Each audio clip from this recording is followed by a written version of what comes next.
நம்ம ஆரம்பிச்சிடலாம். போன போன வகுப்புல என்ன பார்த்தோம்? பரார்த்த அனுமானம் பார்த்தோம். ஸ்வார்த்த அனுமானம் அப்படின்றது தானே பார்த்து ஊகம் பண்றது. அது ஸ்வார்த்த அனுமானம். பரார்த்த அனுமானம்ன்றது அடுத்தவர்களுக்கு புரிய வைக்கிறது. அடுத்தவர்களுக்கு புரிய வைக்கும் பொழுது நையாயிகன் அவன் என்ன சொல்றாங்கன்னா, புரிய வைக்கும் பொழுது 5 வாக்கியங்கள் பிரயோகம் பண்றோம் அப்படின்னு சொன்னான். நம்ம சம்பிரதாயம், நம்ம சித்தாந்தத்துல என்ன நிர்ணயம்? அடுத்தவர்களுக்கு புரிய வைக்கும் பொழுது எத்தனை வாக்கியங்கள்? 2. 2.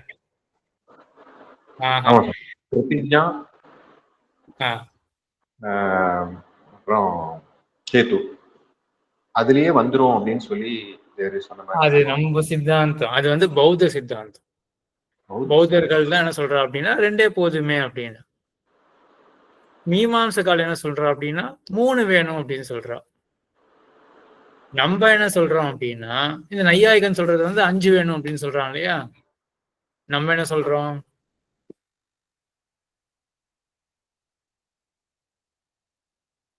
ஒரு நிர்ணயம் பண்ணி இருக்கலாம்னு சொல்றோம். அவ்வளவுதான். அந்தந்த சிச்சுவேஷனுக்கு ஏத்த மாதிரி. சில பேருக்கு 2 சொன்னாலே புரியும் அப்படின்னா 2 போதும்.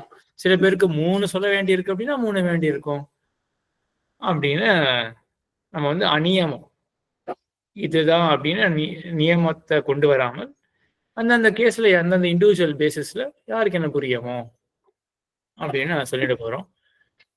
சரி, இதுல இப்போ பரார்த்த அனுமானம்ல மறுபடியும் ரீகேப் பண்ணிட்டு ஒரு சின்ன விஷயம் அதுல சொல்ல வேண்டியிருக்கு. அதையும் இப்போ பார்க்கலாம்.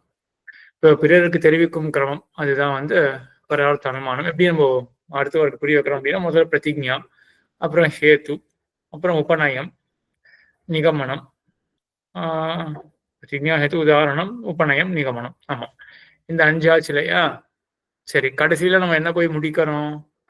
ஆகையினால அந்த மலையை போலதான் இந்த இதுவும், ஆகையினால மடப்பள்ளியை போலதான் இந்த மலையும் அப்படின்னு.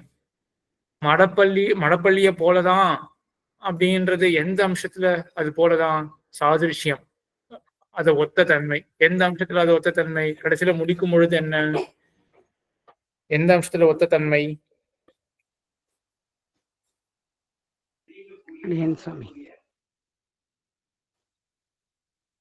கேட்கிற கேள்வி புரியாதா? கடைசியில நிகமனம் பண்ணும் பொழுது இந்த மலையும் அந்த மடப்பள்ளியை போலதான், ஆகையினால மலையும் மடப்பள்ளியை போலதான். எந்த அம்சத்துல அது போலதான் அப்படின்னா திருஷ்டாந்தத்தில் பார்த்தது போல புகை உணர்வு. என்ன பார்த்திருக்கோம்? அது போலன்னா எந்த விஷயத்துல அது போல? சாத்தியமும் ஹேது ஒன்னா இருக்கும், ஒன்றை விட்டு பிரியாது இருக்கும் தன்மை. அது சரி. அதெல்லாம் 3வது வாக்கியம் 4வது வாக்கியத்துல, கடைசி வாக்கியத்துல நெருப்பை விட்டு பிரியாத புகை மலையில் உண்டு சபக்ஷத்துல போல. ஆமா, கடைசி வாக்கியத்துல ஆகையினால மலையும் அப்படியே அப்படின்னு என்ன முடிக்கிறோம்? அப்படியே என்ன மீன் பண்றோம்? என்ன சாதிருஷ்யம், என்ன ஒத்த தன்மை சொல்றோம்? நெருப்போட கூடியது. நெருப்பும் இருக்கு. அப்படி அப்படின்றது எப்படி மலைப்பள்ளியில நெருப்பு இருக்கோ அதே போலதான் அப்படியே இங்கேயும் நெருப்பு இருக்கு அப்படின்னு முடிக்கிறோம். சரி, இது வரைக்கும் என்ன இருக்குன்னா, ராமன் கண்ணன் 2 பேர் வச்சுப்போமே. ராமனுக்கு கண்ணன் என்ன பண்றான்னா இந்த 5 வாக்கியங்களை சொல்றான். சரியா? ஆனா இப்போ ஊகம் அப்படின்றது சரி. இப்போ ஒருவேளை கண்ணன் விஷயத்தை எடுத்துப்போமே. கண்ணனே நேர மலையுடைய அடிவாரத்துக்கு போயிருக்கான். அவன் அந்த புகையை பார்க்கிறான். புகையை பார்த்தோடனே கண்ணன் சுவார்த்த அனுமானம் பண்ணணும் அப்படின்னா கண்ணனுக்கு என்ன ஞானம் பிறந்திருக்கும்? அவன் கண்ணன் ஊகம் பண்ணும்பொழுது அவனுக்கு என்ன ஞானம் பிறந்திருக்கும்?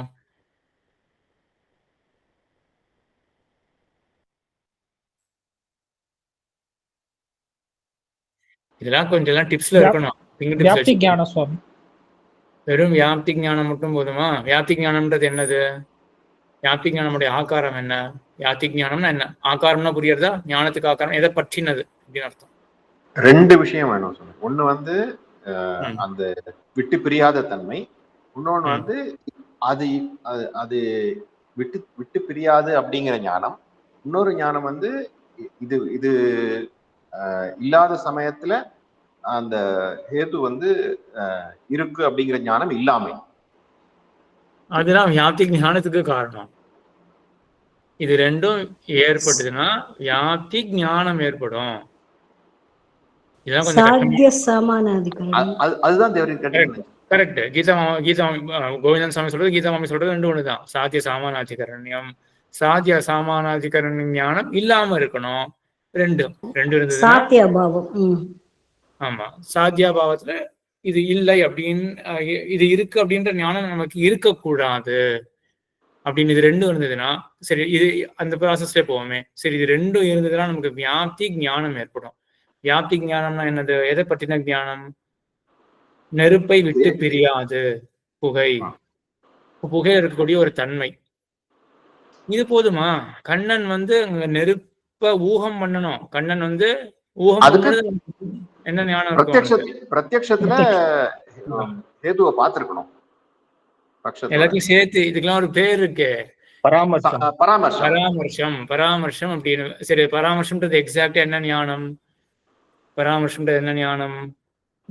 நெருப்பை விட்டு பிரியாத புகை மலையில் இருக்கு அப்படின்றது அந்த ஞானம்.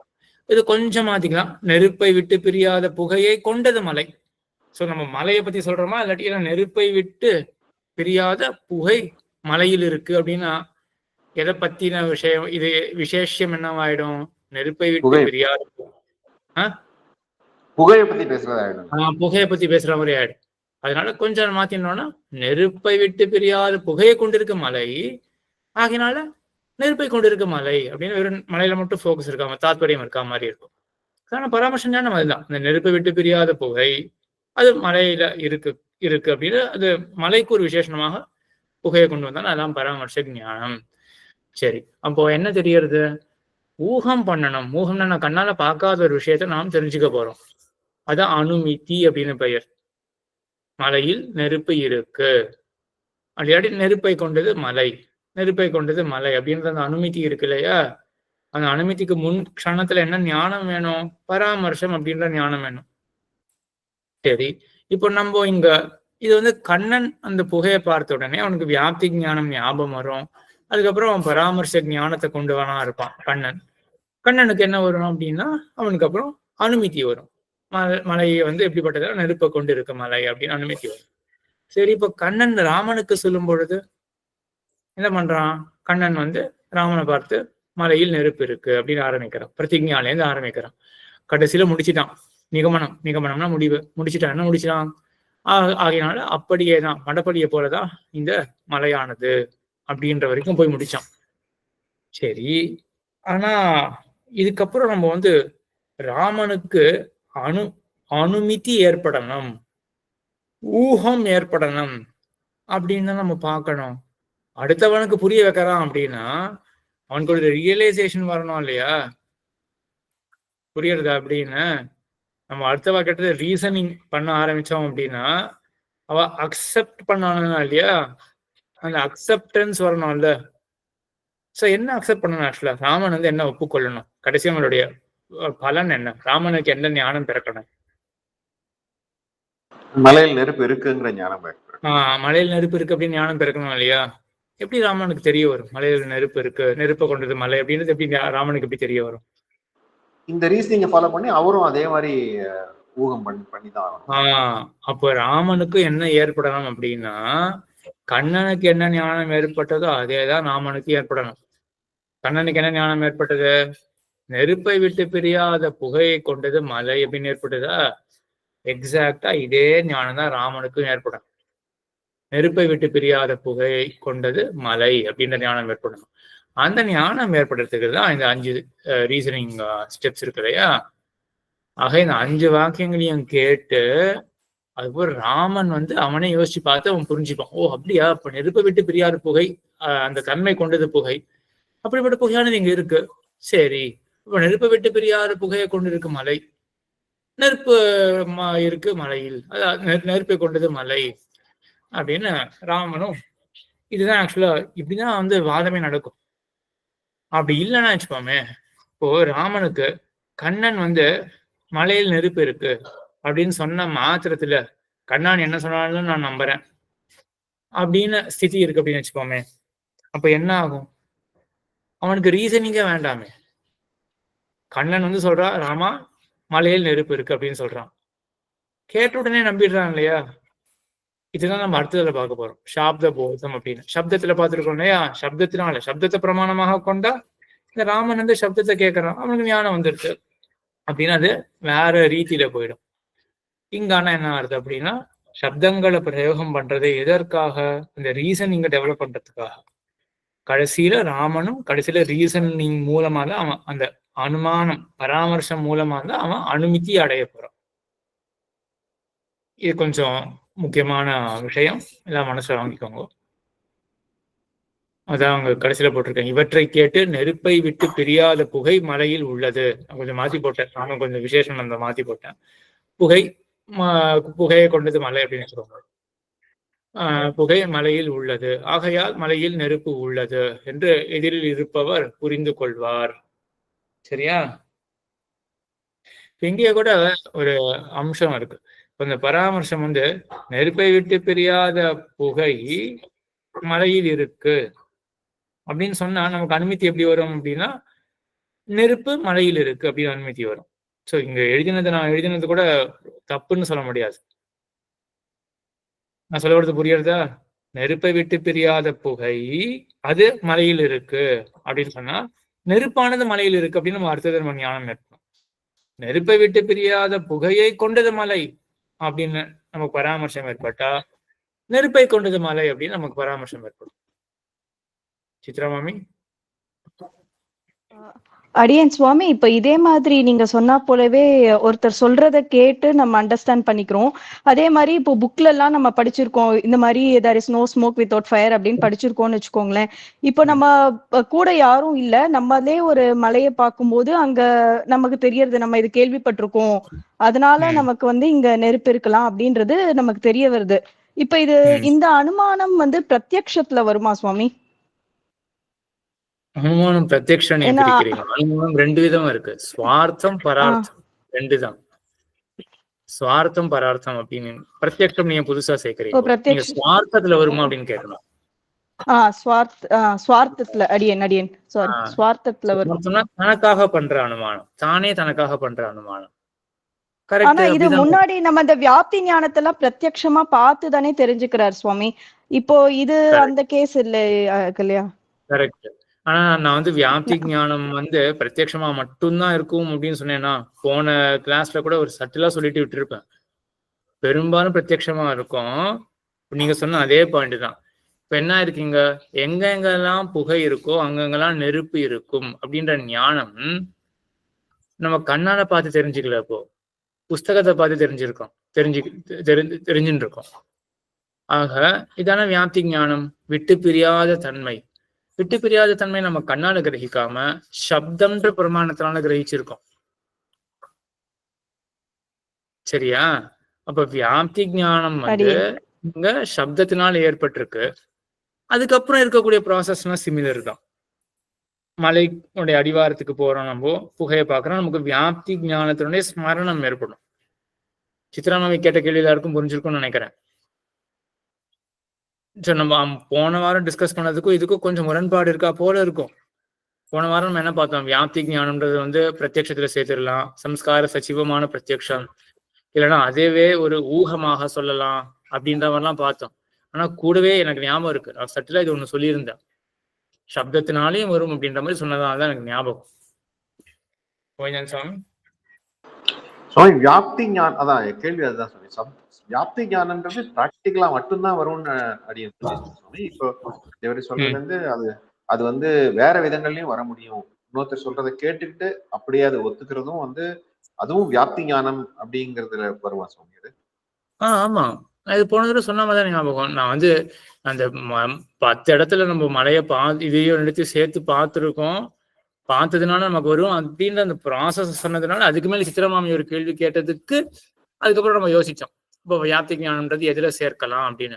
எனக்கு கண்டிப்பா ஞாபகம் இருக்கு, நான் வந்து இந்த வியாப்தி ஞானத்தை வந்து நம்ம சப்தத்திலையும் சேர்க்கலாம் அப்படின்னு சொன்ன மாதிரி எனக்கு ஞாபகம்.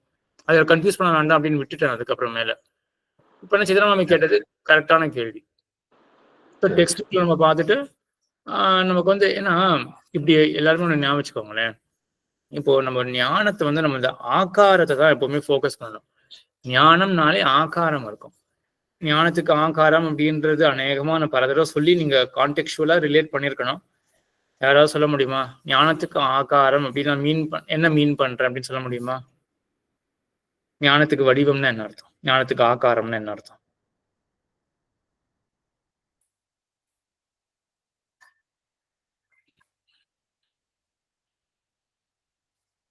விஷயம்தான், எதை பற்றினதோ. ஞானத்துக்கு ஆகாரம்ன்றது இதான் மீனிங், எதை பற்றினது. இப்ப வியாப்தி ஞானம் அப்படின்னா என்ன ஒரு என்னன்னு எக்ஸ்பிளைன் பண்ண முடியும்? வியாப்தி ஞானம்னா வாட் இஸ் இட் மீன் அப்படின்னு எப்படி எக்ஸ்பிளைன் பண்ணுவீங்க? அதோடைய வடிவம் என்ன, அதோடைய ஆகாரம் என்ன அப்படின்னா என்ன எக்ஸ்பிளைன் பண்ண முடியும்? அது எதை பற்றினதோ அதை சொன்னாதான் தெரியும் அது வியாப்தி ஞானம் அப்படின்னு. இப்ப பராமர்ச ஞானம் அப்படின்னு சொல்றோம். பராமர்சம் என்ன அர்த்தம்? பராமர்சம்ன்ற ஒரு ஞானம் என்ன அர்த்தம்? அந்த சப்தத்துக்கு என்ன அர்த்தம் அப்படின்னா எப்படி எக்ஸ்பிளைன் பண்ணுவீங்க? ஞானத்தை டிஃபரன்ஷியேட் பண்றதுக்கு என்ன வேணும்? இவருக்கு தெரியும், அவருக்கு தெரியும், இவருக்கு தெரியும் அப்படின்னு நம்ம தெரிதலை பத்தி சொல்லிட்டே வரோம். எப்படி டிஃபரன்ஷியேட் பண்றது? தெரிதலான விஷயத்தை பத்தி தான் அதை வச்சுதான் டிஃபரன்ஷியேட் பண்றது. அதனால வியாப்தி ஞானம் அப்படின்னால என்ன? விட்டு பிரியாத தன்மையை பற்றின ஞானம், அதான் வியாப்தி ஞானம். எத்திர தூமகா தத்திர வன்னியே, எங்கெங்கெல்லாம் புகை இருக்குமோ அங்கெங்கெல்லாம் நெருப்பு இருக்கும் அப்படின்ற ஒரு ஞானம் இருக்கு இல்லையா, அதான் வியாப்தி ஞானம். இப்போ ஒருத்தர் சொல்ல இதே ஞானம் நமக்கு வரலாமே. நம்மளே 10 இடத்துல பார்த்து தெரிஞ்சுக்கிறது, ஒருத்தர் சொன்னதுனால நம்ம தெரிஞ்சுக்கிறது. இப்போ அதுவே தான் நான் இந்த பரவர்த்தன மானத்திலே சொன்னேன். கண்ணன் வந்து முதல்ல சொல்றான் மலையில நெருப்பு இருக்கு அப்படின்னு சொல்லிட்டான். சொன்ன உடனே ராமன் முழுசாவே தெரிஞ்சுட்டான் அப்படின்னு வச்சுக்கோங்க. அப்போ நேர சப்தத்தினாலே தெரிஞ்சுட்டான் அவன். அப்போ அந்த ஞானத்தை நம்ம அடையறதுக்கு பல வழிகள் இருக்குதான். கோவிந்தன் சாமி சுவாமி அப்படி சொல்றதை எடுத்துக்கிறதா இருந்தா ஒருத்தர் நம்ம கிட்ட பொய் சொல்லிட்டாருன்னா அப்ப அது தப்பான ஞானம் ஆயிடாதா? ஆமா, உலகத்துல அப்படிதான் நடக்கிறது. சப்தத்தினால எவ்வளவு தப்பான ஞானம் தான் ஏற்படுறது இல்லையா? அப்ப அதுக்கு வியாப்தின்னு எப்படி வியாப்தி இல்லாத ஒரு விஷயத்த வியாப்தி இருக்குன்னு சொல்லிட்டாரு ஒருத்தர் அப்படின்னா நம்ம அதை அப்படியே எடுத்துக்கிட்டோம்னா அது அப்ப வியாப்தி இல்லாத விஷயத்த நம்ம வியாப்தின்னு எடுத்துக்கிற மாதிரி ஆயிடும். ஆமா, அதான் பிரமம். அது எல்லா விஷயத்துல தானே இருக்கு. இப்ப எதிரில அந்த அறையில இவர் இருக்கார் அப்படின்னு ஒருத்தர் போய் சொல்றார். அவர் கேட்ட உடனே நான் நம்பிட்டோம் அப்படின்னா அந்த அறையில அவர் இருக்கார் அப்படின்னு ஞானம் நமக்கு ஏற்படும். கண்ணுல கோளாறு, நம்ம நேரம் அங்க போய் பார்க்கணும், கண்ணே திடீர்னு கோளாறா இருக்கு, அவர் அங்க இருக்க மாதிரி தெரியறது. இதெல்லாம் பார்த்துருக்கோம், இந்த எல்யூஷன் பிரம்மம் என்ன அப்படின்றதுதான். சோ பிரம்மம் வரும், சப்தத்தினாலையும் பிரம்மம் வரும், கண்ணாலையும் பிரம்மம் வரும். சரி, சப்தத்தினால பிரம்மம் வரும்னு சொல்லிட்டேன். இதுலதான் ஒரு பெரிய விசாரமே இருக்கு. சப்தத்தினால நேர பிரம்மன்றது வராது. ஸோ அதுதான் அந்த அபௌருஷேயத்துவம், சொத்தப்பிராமாணியவாதம். அதை இப்போ போய் எல்லாம் கன்ஃபியூஸ் பண்ண வேண்டாம். இது இப்போ மேலோட தெரிஞ்சு வச்சுக்கோங்க. அது மாதிரி அந்த ஒரு ஞானம் ஏற்படுறதுக்கு அதுக்கான பிரமாணம் அப்படின்னு பாக்குறோம் இல்லையா? பிரமாணம்னால என்ன? சரியான அறிவை கொடுக்கக்கூடிய கருவி. அதே கருவி வந்து சில இதில் என்ன பண்ணணும், தப்பான அறிவும் ஏற்படுத்தும். ஆக ஞானத்துக்கு கருவி அப்படின்னு ஜென்ரிக்கா நம்ம பார்த்தோம்னா ஒரு ஞானம் ஏற்படுறதுக்கு சரியான ஞானம் அப்படின்ற அம்சத்திலேயே நம்ம பார்ப்போமே. அவர் வந்து சரியான வியாப்தியை தான் அவர் போதிச்சிருக்காரு, உண்மையை தான் சொல்றாரு அப்படின்னு வச்சுக்கோமே. இப்ப நம்மளாம் பார்த்து தெரிஞ்சுக்கிறது என்ன, இன்னொருத்தர் சொல்லி தெரிஞ்சுக்கிறது என்ன? கடைசியில நமக்கு அந்த ஞானம் வந்துருமே. எப்படியுமே புரிஞ்சிருக்கும்னு நினைக்கிறேன். இப்படி யோசிச்சு பாருங்க. இன்னொன்னு சொல்றேன். இப்போ நம்மளே வந்து 10 இடத்துல பார்த்துருக்கோம், இல்லாட்டி இது ஒரு கேள்வியாவே இருக்கட்டுமே. நம்மளே வந்து 10 இடத்துல பார்த்து ஒரு கிரகிச்சு வச்சுட்டு இருக்கோம். அது பிரத்யட்சமோ இல்லாட்டி பார்த்த சாரதி மிஸ்ரர் சொன்ன மாதிரி அதுவே அனுமானமாகவோ வியாப்தி ஞானம் நமக்கு ஏற்பட்டிருக்கு. என்ன வியாப்தி ஞானம்? எங்கெங்கெல்லாம் புகையோ அங்கெங்கெல்லாம் நெருப்பு அப்படின்ற வியாப்தி ஞானம் ஏற்பட்டிருக்கு. இதுக்கு அப்புறம் நமக்கு அனுமதி ஏற்படணும் இல்லையா? மலை எப்படின்னா நெருப்பை கொண்டது மலை அப்படின்னு. இதுக்கு நடுவுல நம்ம பிரத்யக்ஷம் அப்படின்றத பார்த்துருக்கோம். எதனுடைய பிரத்யக்ஷம்? புகையனுடைய பிரத்யக்ஷம் அப்படின்னு பார்த்துருக்கோம். சரி, பிரத்யக்ஷத்தை கட் பண்ணிட்டு அந்த ஸ்தானத்துல வேற ஏதாவது வச்சு யோசிக்க முடியுமா? வேற ஏதாவது ஒரு சினாரியோ, வச்சுட்டு கடைசியில கண்ணன் வந்து தெரிஞ்சு வச்சுட்டு இருக்கான், தானா 10 இடத்துல பார்த்து தெரிஞ்சு வச்சுட்டு இருக்கான், நெருப்பை விட்டு பிரியாத புகை அப்படின்னு தெரிஞ்சு வச்சுட்டு இருக்கான். அவனுக்கு ஊகம் ஏற்படுறது, அவன் கண்ணே திறக்கல. இப்போ அவன் முன்னாடி கிரகிச்சு வச்சுட்டான், இப்போ அவன் கண்ணை மூடிண்டே இருக்கான் அப்படின்னு வச்சுக்கோங்க. ஆனா இப்ப அவனுக்கு ஒரு ஊகம் ஏற்படுறது, மலை வந்து நெருப்பை கொண்டது மலை அப்படின்னு ஒரு ஊகம் ஏற்படுறது. என்ன சினாரியோ, என்ன பாசிபிலிட்டி? அவன் கண்ணையே திறக்கல. யாராவது சொல்லிருக்கலாம் மலையில புகை வருது பாரு அப்படின்னு. பாருன்னு இல்ல, மலையில புகை வருது அப்படின்னு சொல்லி இப்ப புரியுறதா? சோ அந்த ஞானம் எப்படி வந்தான்? என்ன நம்ம முன்னாடி பார்த்த சிலர் என்னாச்சு, கண்ணனே போய் பாக்குறான், மலையில புகை இருக்கு அப்படின்றத பிரத்யட்சத்தினால தெரிஞ்சுக்கிறான். அதுக்கப்புறம் வியாப்தி ஞானம் வருது, அது ஒரு ப்ராசஸ். இப்ப அதே ஞானம் சப்தத்தினால வந்ததுன்னா கடைசி நம்ம எப்படி ஊகம் தானே வரும் அவனுக்கு. இப்ப புரிஞ்சிருக்கும்னு நினைக்கிறேன். அதனால சரி, இதுதான் வந்து நம்ம பரார்த்தனமானத்தை முடிச்சிட்டோம். இதுக்கு அடுத்தது கொஞ்சம் கஷ்டமானது, வெத்திரேக அனுமானம் அப்படின்றது. மலையில் நெருப்பு இருக்கிறது புகையுள்ளபடியால், சரியா? இது வரைக்கும் நம்ம பார்த்ததே தான். அடுத்தவனுக்கு எப்படி நம்ம புரிய வைக்கிறோம், மலையில நெருப்பு இருக்கு அப்படின்னு பிரதிஜ்ஞா பண்றோம். ஏன் அப்படி சொல்ற அப்படின்னா புகை இருக்கு அப்படின்னு சொல்றோம். சரி, எவ்விடத்தில்? ஆனா நம்ம அடுத்தது எப்படி ஒரு வியாப்திக்கு அவனுக்கு புரிய வைக்கும் பொழுது என்ன சொல்றோம்? உதாரண வாக்கியத்துல போன இதுல கட்டத்துல நம்ம என்ன உதாரணம் சொல்லியிருக்கோம், என்ன உதாரண வாக்கியம் எப்படி இருந்திருக்கோம்? எங்கெங்கெல்லாம் புகை இருக்கோ அங்கெல்லாம் நெருப்பு இருக்குமே, மடப்படியை போல அப்படின்னு சொல்லியிருப்போம் இல்லையா? இப்ப என்ன சொல்றோம் அப்படின்னா, எங்கெங்கெல்லாம் நெருப்பு இருக்காதோ அங்கெங்கெல்லாம் புகையும் இருக்காது, குளத்தை போல. எப்படி குளமோ? இதுதான் வெத்திரேக்கம் அப்படின்னு பேர். வெத்திரேக்கம்னா அபாவம் அப்படின்னு அர்த்தம். இப்ப நம்ம எதுக்கு வியாப்தியை சொல்றோம்? போன கட்டத்துல நம்ம என்ன பண்ணோம் அப்படின்னா, எங்கெங்கெல்லாம் புகை இருக்கோ அங்கெங்கெல்லாம் நெருப்பு அப்படின்னு, புகை வியாபியம், நெருப்பானது வியாபகம். இது கொஞ்சம் நான் வரைஞ்சி காட்டினா கூட கொஞ்சம் புரிஞ்சிருக்கும்னு நினைக்கிறேன். கான்சென்ட்ரிக் சர்க்கிள்ஸா வரையிடும். ஒன்று வந்து சப்செட் ஆகணும், ஒன்று சூப்பர் செட் ஆகும். ஸோ புகை இருக்கிற எல்லா இடத்துலையும் நெருப்பு கண்டிப்பா இருக்கும். சூப்பர் செட் வந்து கண்டிப்பா இருக்கும் இல்லையா? சப்செட் இருக்கிற இடத்துல எல்லா இடத்துலையும் சூப்பர் செட் இருக்கும் இல்லையா? அந்த மாதிரி.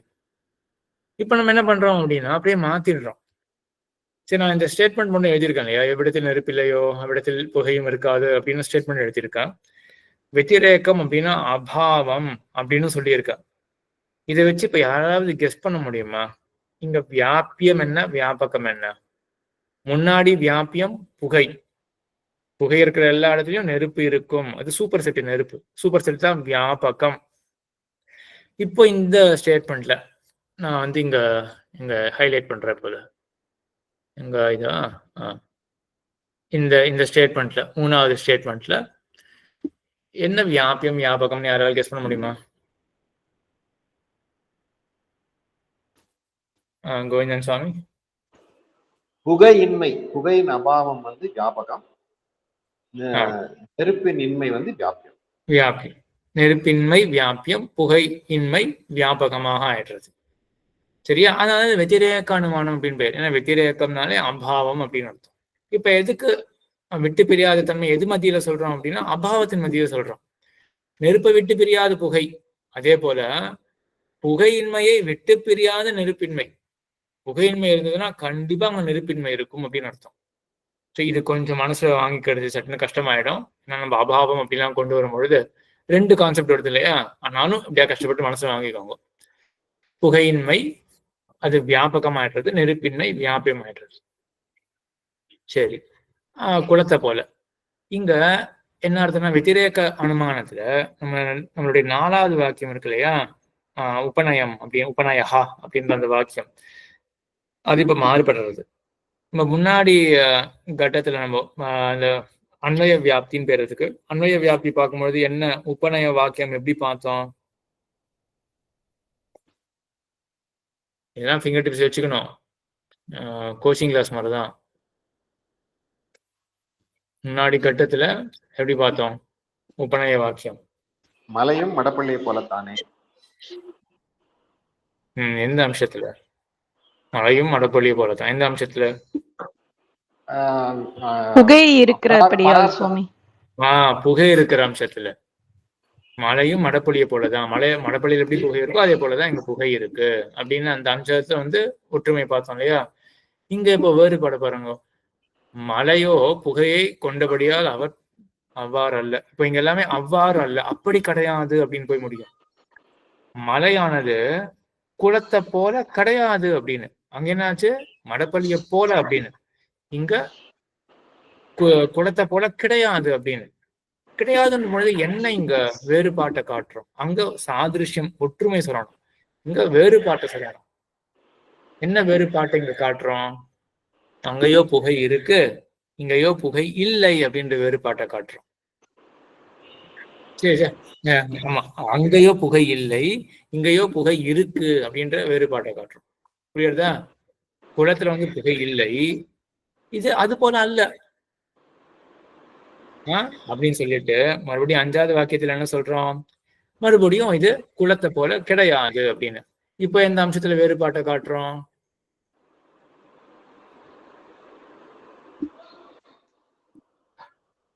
எந்த அம்சத்துல வேறுபாட்டை காட்டுறோம்?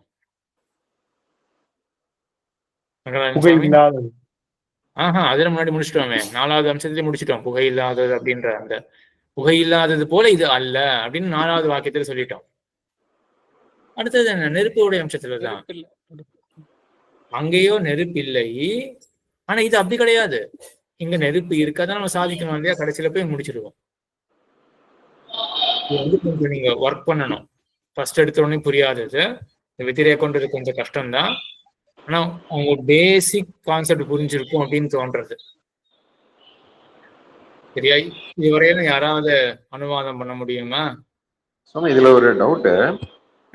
இப்போ முந்தின ப்ராசஸ்ல வந்து புகையினுடைய இருப்பை தான் பாக்குறோம். பிரத்யட்சத்துல புகையினுடைய இருப்பை பாக்குறோம்.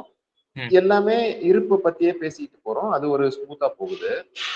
இங்க வந்து அபாவத்துலதான் நம்ம ஆரம்பிக்கிறோம். அப்ப எதனுடைய அபாவத்தை பிரத்யட்சமா பாக்குறோம்? மலையில புகை இருக்கு, அதே சினாரியோ தான் பாக்குறோமா இல்ல வேற சினாரியோ பாக்குறோமா? இல்ல, இது ஆக்சுவலா நம்ம வந்து அது ஒரு நல்ல கேள்வி. சுவார்த்த அனுமானத்துல அதை பத்தி நம்ம டிஸ்கஸ் பண்ணுவோம். அது அடுத்தது ஆக்சுவலா மேல அதை பற்றியும் சொல்ல போறோம்னா, இப்ப நம்ம வந்து பரார்த்த அனுமானத்துல இருக்கோம். பரார்த்த அனுமானத்துல ராமனுக்கு என்ன சொல்றான்? புகை, அத புகை இருக்கு அப்படின்றத சொல்லிட்டான், புகை இருக்கிற அப்படின்னா அப்படின்னு சொல்லிட்டான். அதுக்கு அடுத்தது இவன் என்ன பண்றான் அப்படின்னா, அந்த புகை இருந்தா என்ன அப்படின்னு கேள்வி இவன் எக்ஸ்பிளைன் தானே பண்ணிட்டு இருக்கான். எக்ஸ்பிளைன் பண்ணும் பொழுது பார்த்ததுக்கும் புதுசா தானே சொல்றான். இங்க வாசி புரியுறதா? இப்ப கண்ணனே ஒருவேளை பார்த்து அவனே சுவார்த்த அனுமானம் பண்ணும் பொழுது இப்ப இந்த கேள்வி உண்மையே ஆப்டா இருக்கும். சரியா? எப்படி அவன் வந்து ஒரு பார்க்காத ஒரு வெத்திரேகம்ன்றது வந்து இப்போ சப்ஜெக்டாவே இல்லையே, ஏன் கண்ணன் வந்து அதை பத்தி அவனுக்கு எப்படி பத்தி தான் தெரிய வந்தது அப்படின்னு. இப்போ வெத்திரேகம் சப்ஜெக்டாகவே இல்லை அப்படின்னு சொல்ல முடியாது. ஏன்னா கண்ணன் வந்து this is also process of என்ன சொல்றது, ரீசனிங் வித் ராமன். ப்ராசஸ் தான். இல்ல, இதுலயும் வந்து ஸ்டார்டிங் பாயிண்ட் மலை மேல புகை பாக்குறது தானே. ஆமா,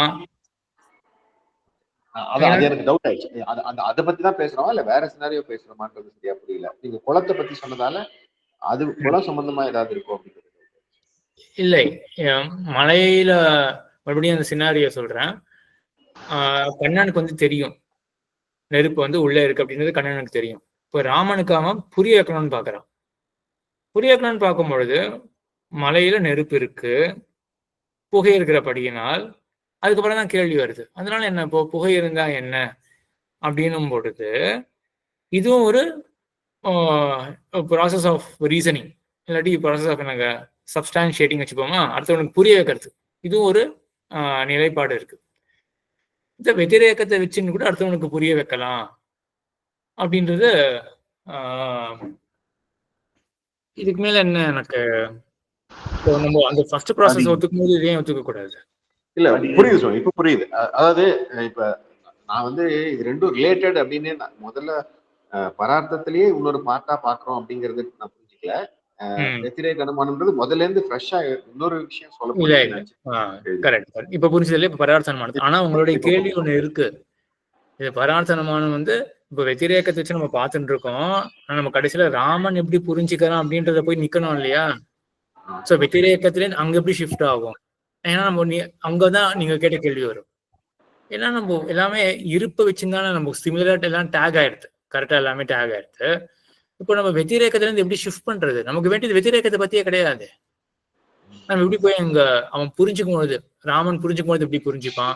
கண்ணமே கூட தானே சுவார்த்தனமானம் பண்ணும்போது எப்படி புரிஞ்சுட்டு இருப்பான் அப்படின்ற ஒரு கேள்வி இருக்கு. அதை பத்தி நம்ம மேற்கொண்டு பார்ப்போம். வந்து நம்ம இந்த பரார்த்தனமானத்துல சித்ராமாமி. சுவாமி, இப்ப இந்த உதாரணத்துல நெருப்பு இல்லைன்னா புகை இருக்காது அப்படின்றத சொல்றாரு சுவாமி. பட் நெருப்பு இருந்தா புகை இருக்கும்ன்ற திருஷ்டாந்தத்தை ப்ரூவ் பண்ண முடியாது இல்லையா இந்த இடத்துல? இல்லையே, புரியல. நெருப்பு இல்லை, நெருப்பு இல்லாத இடத்துல இப்ப குளத்தை பாக்குறோம், அங்க நெருப்பு இல்ல, புகை இல்லை அப்படின்னு சொல்றார். ஆனா இப்ப நெருப்பு இருந்தா புகை இருக்கும் அப்படின்றது வந்து நம்ம பரார்த்த அனுமானத்தை வச்சுன்னு மட்டும் தானே புரிஞ்சுக்க முடியும் சுவாமி. இங்க அந்த திருஷ்டாந்தம் புரிய பண்ண முடியாது. நெருப்பு இருந்தா புகை இருக்கும்னு யாருமே சொல்லவே மாட்டாளே, ஸ்தாபிக்கவே மாட்டாளே, ரிவர்ஸ் தான் ஸ்தாபிப்பா. புகை இருந்தா கண்டிப்பா நெருப்பு இருந்தாலும் ஸ்தாபிப்பா. நெருப்பு இருந்தா புகை இருக்குன்றது வந்து அது பாதித்தமாச்சு இல்லையா? கேஸ்ல நம்ம நெருப்பு இருக்கு, புகை இல்லையே. அந்த மாதிரி யாருமே ஸ்தாபிக்கவே மாட்டா. ரிவர்ஸ் தான் ஸ்தாபிக்க முடியும். அப்ப நெருப்பு இல்லைன்னா கண்டிப்பா புகை இல்லை அப்படின்றதுதான் திருஷ்டாந்தமா வச்சுண்டு. இதான் வெத்திரேக்க திருஷ்டாந்தம். குளத்துல எப்படி நெருப்பு இல்லை, அங்க புகையும் இல்லை. ஆனா அது போல மலை அல்லவே அப்படின்னு எல்லாமே வெத்திரேக்கத்துல முடிச்சு இந்த ப்ராசஸ கம்ப்ளீட் பண்ணியாச்சு. என்ன, இந்த மலையானது குளத்தை போல கிடையாது அப்படின்னு 2 ஸ்டெப்ல சொல்லியாச்சு. எப்படி கிடையாது அப்படின்னா, மலையில புகை கிடையாது, இங்கேயோ புகை இருக்கு அப்படின்னு முதல்ல சொல்லிட்டு, அதே போல மலையில நெருப்பு கிடையாது, ஆனா இங்கேயோ நெருப்பு இருக்குமே. அப்போ எப்படியானால் மலையானது புகை அப்படின்ற அம்சத்துல அது வந்து குளத்தை காட்டிலும் வேறுபட்டு இருக்கோ, அதே போலதான் நெருப்பு அப்படின்ற அம்சத்திலையும் குளத்தை காட்டிலும் மலையானது வேறுபட்டு இருக்கும். அதாவது மலையில் நெருப்பானது இருக்கும் அப்படின்னுதான் வெத்திரேக்க அனுமானத்தினுடைய ப்ராசஸ். சரியா? எப்படி இந்த 5 வாக்கியங்கள் பிரயோகம் பண்றது. சரி, இதுக்கப்புறம் ராமனுக்கு என்ன பராமர்சம் ஏற்பட்டிருக்கும்? ஏன்னா ஃபுல்லும் அபாவத்தை பத்தி தான் பேசியிருக்கோம் நம்ம. இப்படிலாம் கேட்ட உடனே ராமனுக்கு எவ்விதமான ஒரு பராமர்சம் ஏற்படும் அப்படின்னா, இங்கதான் உதயநாச்சாரியர் அப்படின்னு ஒருத்தர், அவர் வந்து உடையவர் காலத்துக்கு முன்னாடி அவர் என்ன பண்ணார் அப்படின்னா, எவ்விதமாக நம்ம வந்து இந்த வியாப்தி ஞானம் இருக்கு இல்லையா, அன்வயமோ வெத்திரேக்கமோ. அன்வயம்னா என்னது? எங்கெங்கெல்லாம் புகை இருக்கோ அங்கெங்கெல்லாம் நெருப்பு இருக்கும் அப்படின்றது அது ஒரு வியாப்தி ஞானம். மற்றொரு வியாப்தி ஞானம் வெத்திரேக்க வியாப்தி ஞானம். அது எப்படிப்பட்டது? எங்கெங்கெல்லாம் நெருப்பு இருக்காதோ அங்கெங்கெல்லாம் புகை இருக்காது அப்படின்னு நம்ம 2 விதமா தெரிஞ்சு வச்சுட்டு இருக்கோம். இந்த 2 விதமான வியாப்தி ஞானத்தினாலே நமக்கு அனுமதி முன்னாடி ஏற்படுற பராமர்சம் எப்படி ஏற்படும் அப்படின்னா, நெருப்பை விட்டு பிரியாத புகையை கொண்டது மலை அப்படின்னு தான். சரியா? அப்ப எப்படிப்பட்ட நம்ம வெத்திரேக்கத்துல பார்த்தாலும் சரி, அன்வயத்துல பார்த்தாலும் சரி, அன்வயம்னா என்ன? அந்த அபாவம் இல்லாமல் எங்கெங்கெல்லாம் புகை இருக்கோ அங்கெங்கெல்லாம் நெருப்பு அப்படின்னு அன்வய வியாப்தி. நம்ம எப்படி அந்த விட்டு பிரியாத தன்மை எதுக்குன்னு பார்த்தா கூட கடைசியில நம்ம வந்து புகையில தான் முடிப்போம் நம்ம அப்படின்னு அதான் புரிஞ்சுப்போம் நம்ம அப்படின்னு உதயநாச்சாரியர் சொல்றார். ஆனா நவீனர்கள் என்ன சொல்றா அப்படின்னா, நம்ம வந்து அந்த வெத்திரேக்கத்தை வச்சுட்டு கூட நம்மளால பார்க்க முடியும். வெத்திரேக்கம்னா அபாவம், இன்மை, அதை வச்சுட்டே கூட நம்ம வந்து கடைசி வரைக்கும் எக்ஸ்டெண்ட் பண்ண முடியும். ஸோ அப்போ அவன் என்ன சொல்ற, அந்த ஞானம் எப்படி இருக்கும் அப்படின்னா, நெருப்பில்லாத இடத்தில் கண்டிப்பாக இல்லாமல் இருக்கும் புகை அப்படின்னு. சரி, இப்போ 2 ஞானத்துக்கும் வாசி புரியறதா? முதல்ல எப்படி இருந்தது அப்படின்னா, 2மே புகையில தான் முடியறது. ஆனா இந்த புகைக்கு என்ன தன்மை? நெருப்பை விட்டு பிரியாத தன்மை, இவ்வளவுதான். அப்படின்னு ஒரு தன்மை புகையில இருக்கு. அதான் அதோட ஒரு வியாப்தி, அன்வய வியாப்தி அப்படின்றது. இப்போ 2வதுல என்ன இருக்கு? நெருப்பு இன்மை. அந்த நெருப்பு இன்மைக்கு வியாபகமாக ஒரு இன்மை இருக்கு. நெருப்பு எங்க இருக்காதோ அங்க கண்டிப்பாக இல்லாத அப்படின்றது அந்த சூப்பர் செட் வியாபகம். அது ஆக்சுவலா அந்த வியாபகம் என்னது? அது ஒரு அபாவம். எதினுடைய அபாவம் அப்படின்னா புகையினுடைய அபாவம் அப்படின்னு அவ்வளவு சுத்திட்டு கடைசியில புகைக்கு வரும். ஸோ 2 அபாவத்தை போட்டுட்டு 2வது அபாவத்தை கொண்டது அந்த புகை, 2வது அபாவம் புகையினுடைய அபாவம் அப்படின்னு சுத்திட்டு புகை கிட்ட வந்து சேரணும். ஸோ இந்த 2 ஞானத்துக்கு இருக்கக்கூடிய வாசி புரியறதா? நெருப்பை விட்டு பிரியாதது புகை அப்படின்னு நேர புகையில ஃபோக்கஸ் பண்றோம். அப்படின்னா அந்த நெருப்பை விட்டு பிரியாத தன்மை புகையில இருக்கு அப்படின்னு அதோட முடிஞ்சு போயிடும். 2வது என்ன ஆகுது அப்படின்னா, அந்த வெதிரேக வியாப்தியோட நம்ம அதை அனலைஸ் பண்ணும் பொழுது நமக்கு அந்த பராமர்சம்ன்றது என்னது? அனுமதிக்கு முன்னாடி வரக்கூடிய ஞானம். இப்படிப்பட்ட புகையை கொண்டது மலை. அந்த எப்படிப்பட்ட புகை அப்படின்னும் பொழுதுதான் வெதிரேக பராமர்சம் எப்படி இருக்கும் அப்படின்னா, நெருப்பில்லாத இடத்தில் நிச்சயமாக வியாபகமாக இருக்கக்கூடிய ஒரு அபாவம், அந்த இல்லாமல் இருக்கும் அந்த புகை. அந்த அபாவம் எதனுடைய அபாவம் அப்படின்னா புகையினுடைய அபாவம் அப்படின்ற தாற்பயத்துல. இது 2வது கொஞ்சம் கஷ்டம். யாராவது அனுவாதம் பண்ண முடியுமா? நான் சொன்னது அப்படியே சொல்ல முடியுமா? டபுள் நெகட்டிவ் மாதிரியா சுவாமி? அடியன் டபுள் நெகட்டிவ் தான். ஆனா அந்த டபுள் நெகட்டிவ்லயும் இன்னும் கொஞ்சம் ஒரு சின்ன அம்சமும் மேல ஏறி இருக்கு, அந்த வியாபகத்துவம் அப்படின்ற அம்சமும். அடியன் புகையின்மையின் அபாவத்தினால் நெருப்பின்மையின் அபாவம் தெரிகிறதுன்னு தெரிஞ்சுக்கலாமா? புகையின் அபாவத்தினால் நெருப்பின் அபாவம் தெரிகிறது. இல்ல, முதல் சொன்னதான் கரெக்ட். புகையின்மையினுடைய அபாவத்தினால் நெருப்பின்மையினுடைய அபாவம் தெரிகிறது தான் கரெக்ட். அப்படின்னா என்ன அர்த்தம்? புகை இருக்கிறதால நெருப்பு தெரிஞ்சுக்கிறோம் அப்படின்னு அர்த்தம். புகையின்மையினுடைய அபாவத்தினால் நெருப்பின்மையினுடைய அபாவத்தை தெரிஞ்சுக்கிறோம். இப்ப இங்கதான் டபுள் நெகேஷன் வருது. இப்போ புகையின்மையினுடைய அபாவம்னா என்னது? புகை தானே. இப்போ புகையினால் நெருப்பை தெரிஞ்சுக்கிறோம் அப்படின்னா புகையின்மை இல்லாதபடியினால நெருப்பின்மையினுடைய இன்மை தெரிஞ்சுக்கிறோம். அப்ப நெருப்பு தெரிஞ்சுக்கிறோம் அப்படின்னு அர்த்தம். இதுதான் இப்ப அடுத்தது வரப்போறது. இந்த வியாபக பாவை சக்தி வியாபியசியாபி அபாவா அப்படின்னு அடுத்தது மேல ஒரு கட்டம் வருது.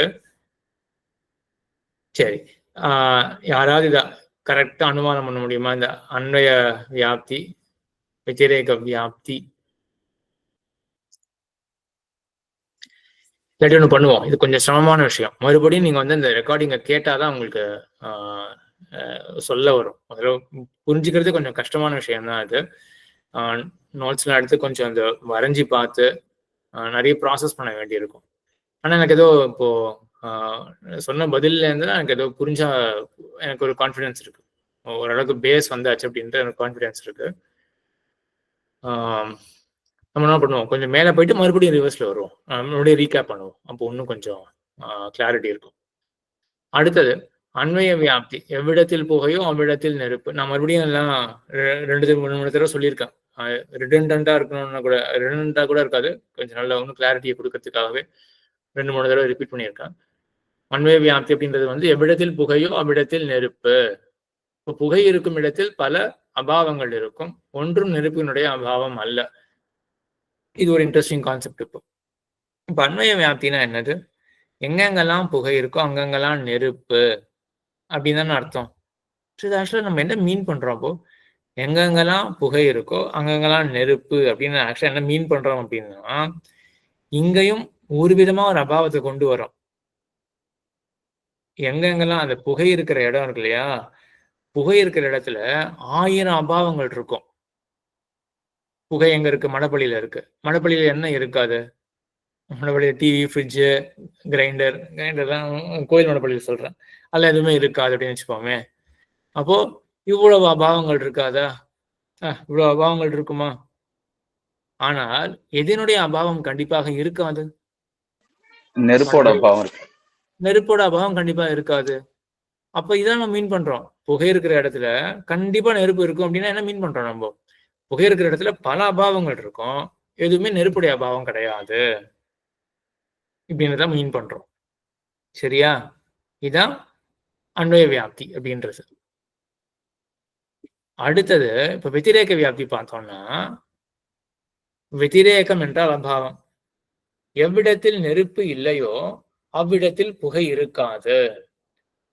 ஆக எவ்விடத்தில் நெருப்பு இல்லையோ, சரியா, அவ்விடத்தில் புகை இருக்காது. இங்கேயே நம்ம அபாவத்தை கொண்டு வரோம். இது நம்ம ஏற்கனவே பார்த்ததுதான். இங்க வந்து வியாபியம் என்ன அப்படின்னா, மறுபடியும் சொல்ல முடியுமா? இங்க வெதிரேக வியாப்தியில எது வியாபியம், எது வியாபகம்? ரெண்டுமே அபாவம் தான். வியாபியம் வியாபகம். எந்த அபாவம் வியாபியம், எந்த அபாவம் வியாபகம்?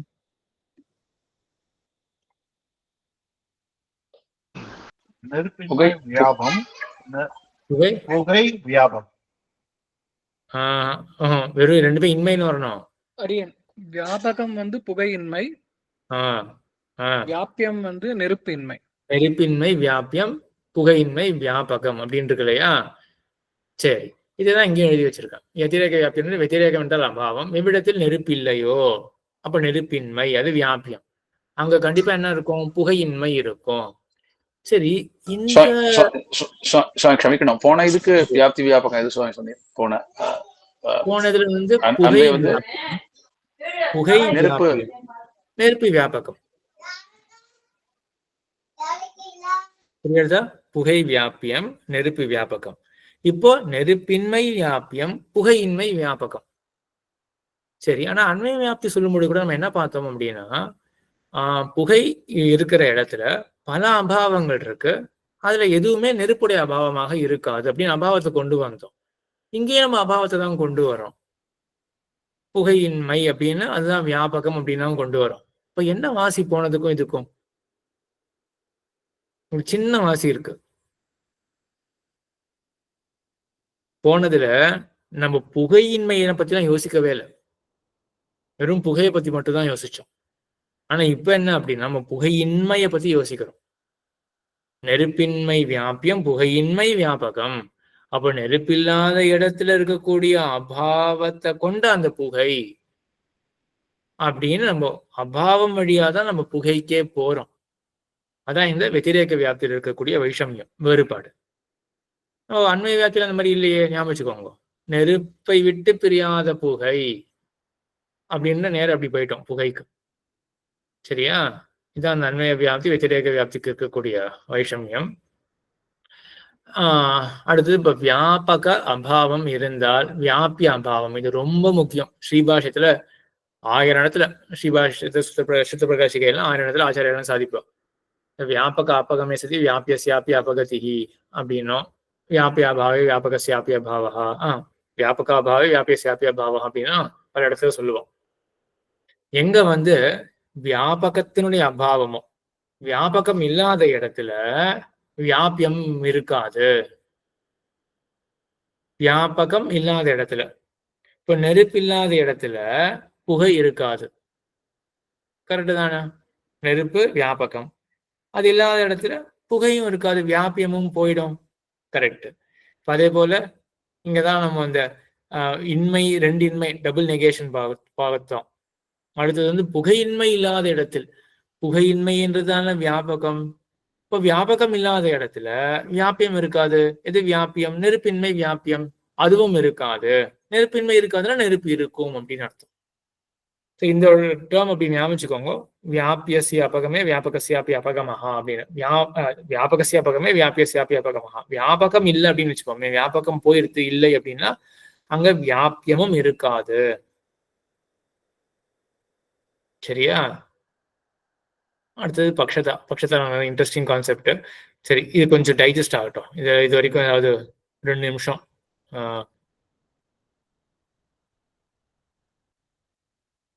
சந்தேகங்கள்? ரங்கநாத சுவாமி. சுவாமி, இந்த பரார்த்த அனுமானம் பண்றதுல அந்த யார்கிட்ட போய் சொல்றோமோ அவருக்கு வியாப்தி ஞானம் இருக்கணும், அதெல்லாம் ஒன்றும் அவசியம் இல்லையா? கிடையாது, தேவை கிடையாது. ஏன்னா வியாப்தி ஞானம் ஒரு கால் இருந்ததுன்னா என்ன ஆகும்? அவரே வந்து இல்ல, பட் அவர் வந்து பார்க்கலையே. அவர் வந்து அவருக்கு வந்து அவர் வந்து அவர் பார்க்கல இல்லையா? கரெக்ட். அப்ப ஹேத்துவை பார்க்கலாம் என்ன சொல்லியிருக்கணும்? அங்க ஹேத்து இருக்கு அப்படின்னு சொன்னா அதோட முடிச்சிருக்கணுமே.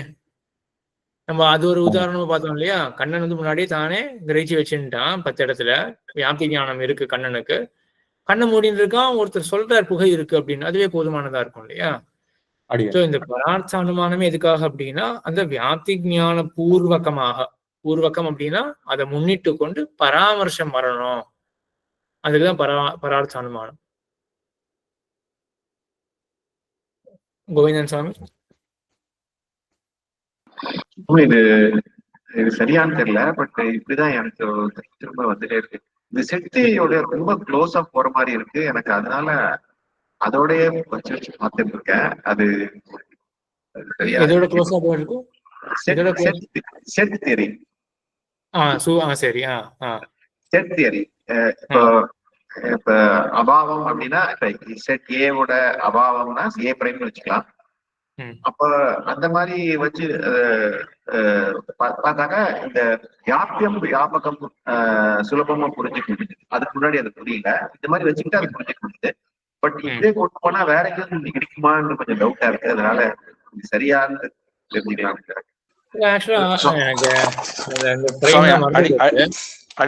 அடியேனும் அப்படிதான் அதை யோசிச்சேன். அது இன்டர்செக்ஷனா யூனியனா இருக்குது, இன்டர்செக்ஷனா மாறிடும், அவ்வளவு அது மாதிரி தான் யோசிச்சுட்டேன். அப்படி கிடையாது. அதுக்காக சொல்றேன், நான் பிரைம் என்னன்னு பாத்துடுறேன். செத்தியில அபாவத்துக்கு எக்ஸாக்டா பிரைம் வந்து பெரிய குழப்பம் இல்லை. குழப்பம் வந்து எதனால வருதுன்னா, இங்க கன்சிடர் பண்றது எல்லாமே வந்து வியாபியம் வியாபகம் கம்ப்ளீட்டா சப்செட்டா தான் இருக்கு.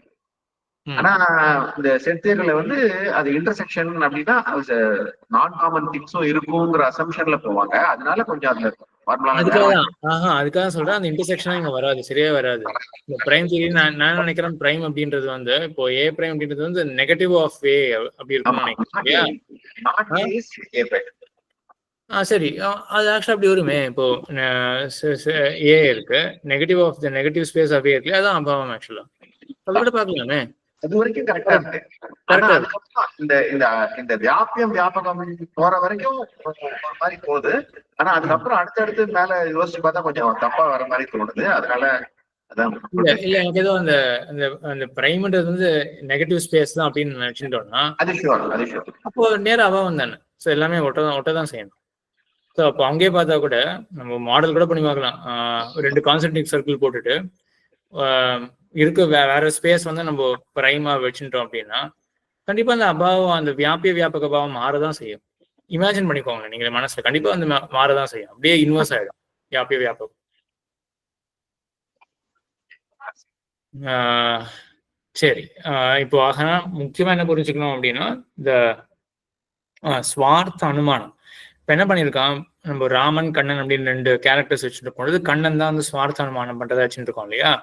ஸோ கண்ணன் என்ன பண்றான் அப்படின்னா, அவன் எங்கெங்கெல்லாம் புகை இருக்கோ அங்கெங்கெல்லாம் நெருப்பு அப்படின்னு தெரிஞ்சு வச்சுட்டு இருக்கான். எங்கெங்கெல்லாம் அப்புறம் இன்னொன்னு என்ன தெரிஞ்சு வச்சுட்டு இருக்கான், வெத்திரேக வியாப்தி என்ன தெரிஞ்சு வச்சுட்டு இருப்போம்.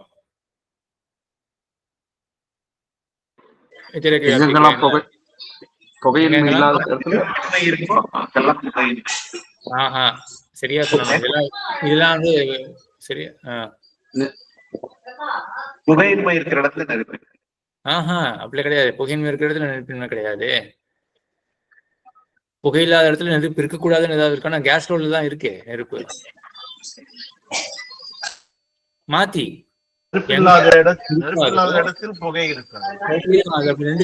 இருக்கான் கண்ணன். சரியா, இப்படி இருக்க கண்ணன் என்ன பண்றான் அப்படின்னா, அவன் போய் அந்த புகையை பாக்குறான், மலைக்கு மேல புகையை பாக்குறான். அவன் 2 விதமா அவன் புரிஞ்சு வச்சுட்டா கூட உதயநாச்சாரியர் என்ன சொல்றாரு, அவனுக்கு என்ன ஞானம் வரும் அப்படின்னா, நெருப்பை விட்டு பிரியாத புகை அப்படின்றவன் ஞானம் வரும் அப்படின்னு அது ஒரு பட்சம் இருக்கு. இந்த 2வது பட்சம் கொஞ்சம் கஷ்டம். அது யாராவது அனுமானம் பண்ண முடியுமா எக்ஸாக்டா? கண்ணன் என்ன தெரிஞ்சு வச்சுட்டு இருக்கான், நெருப்பு இல்லாத இடத்துல புகை இருக்காது, அதான் வியாப்தி ஞானம் கண்ணனுக்கு. இப்போ வந்து ஏதோ ஒரு விதமான ஒரு புகையானது மலையில இருக்கு அப்படின்னு பராமர்ச ஞானம் நமக்கு ஏற்படணும். எப்படிப்பட்ட புகை? சுலபமான நம்ம தெரிஞ்ச தர்மம் என்ன அப்படின்னா, நெருப்பை விட்டு பிரியாத புகை அப்படின்றது. அது ஒரு விதமான பராமர்ச ஞானம். இன்னொரு விதம் இது சொல்லிட்டீங்கன்னா சரி நல்லா புரிஞ்சுட்டு இருக்கேன், சொல்லனா கூட ஒரு குறை கிடையாது. ஏன்னா மறுபடியும் சொல்ற ரொம்ப கஷ்டமான விஷயம். ஆனா அதுக்காக மறுபடியும் ரிலாக்ஸாக ஆயிடாதீங்க, முயற்சி பண்ணுங்க. தீர்த்தற்ற புகை இல்லாத தன்மையை மாதிரி அங்க இல்லை. அப்படிப்பட்ட அதெல்லாம் அதான் நிகமனம் உபநய வாக்கியம். அதெல்லாம் நெருப்பு இல்லாத இடத்தில் கண்டிப்பாக இல்லாம இருக்கும் புகை இங்க இருக்கு. அதனால அவ்வளவுதான். அதான் பராமர்ச ஞானம் என்னன்னு கேட்டேன். இதுதான் பராமர்ச ஞானம். என்ன பண்ணுவாங்க முன் என்ன பார்ப்போம் அப்படின்னா, நெருப்பில்லாத இடத்தில் நிச்சயமாக இல்லாமல் இருக்கும் புகையை கொண்டது இந்த மலை அப்படின்னு இப்ப தீர்க்கமான ஒரு பராமர்ச ஞானம் வரும். இதுக்கப்புறம் எனக்கு என்ன ஞானம் வரும்? கடைசியில அனுமதி தான். எப்படிப்பட்ட ஞானம் வந்த பிறகும் நெருப்பை கொண்டது மலை அப்படின்னு அனுமதி வந்துடும். சரியா? இதான் பராமர்ச ஞானத்தை பத்தி. இதுக்கு அடுத்தது பக்ஷதா அப்படின்னு இது ஒரு பக்ஷதா அப்படின்னா பக்ஷசே தர்மஹா பக்ஷதா, பக்ஷத்தினுடைய தன்மை. பக்ஷம்னா என்னது?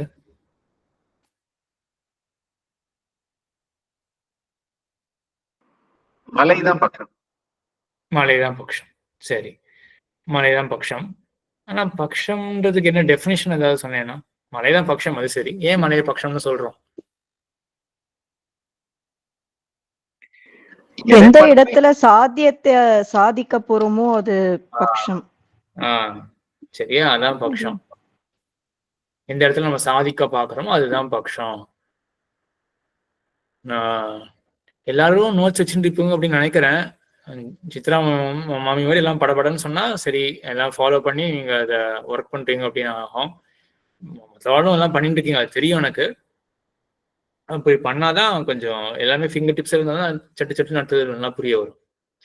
அதனால பக்ஷம்ன்றது இங்க நெருப்பை மலையில சாதிக்க பார்க்கறதுனால மலைதான் பக்ஷம்.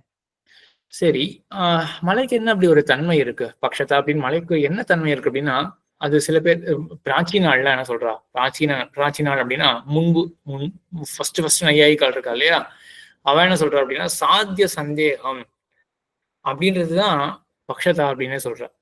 மலையில் நெருப்பு உள்ளதா, அப்போ சந்தேகத்துக்கு விஷயமாக இருக்கிற தன்மை இருக்கு இல்லையா, அதான் மலையினுடைய பக்ஷதா. மலையில என்ன தன்மை இருக்கு அப்படின்னா சாத்திய சந்தேகம் இருக்கு, சாத்தியம் இங்க இருக்கா அப்படின்னு தன்மை அப்படின்னு தான் பக்ஷதா.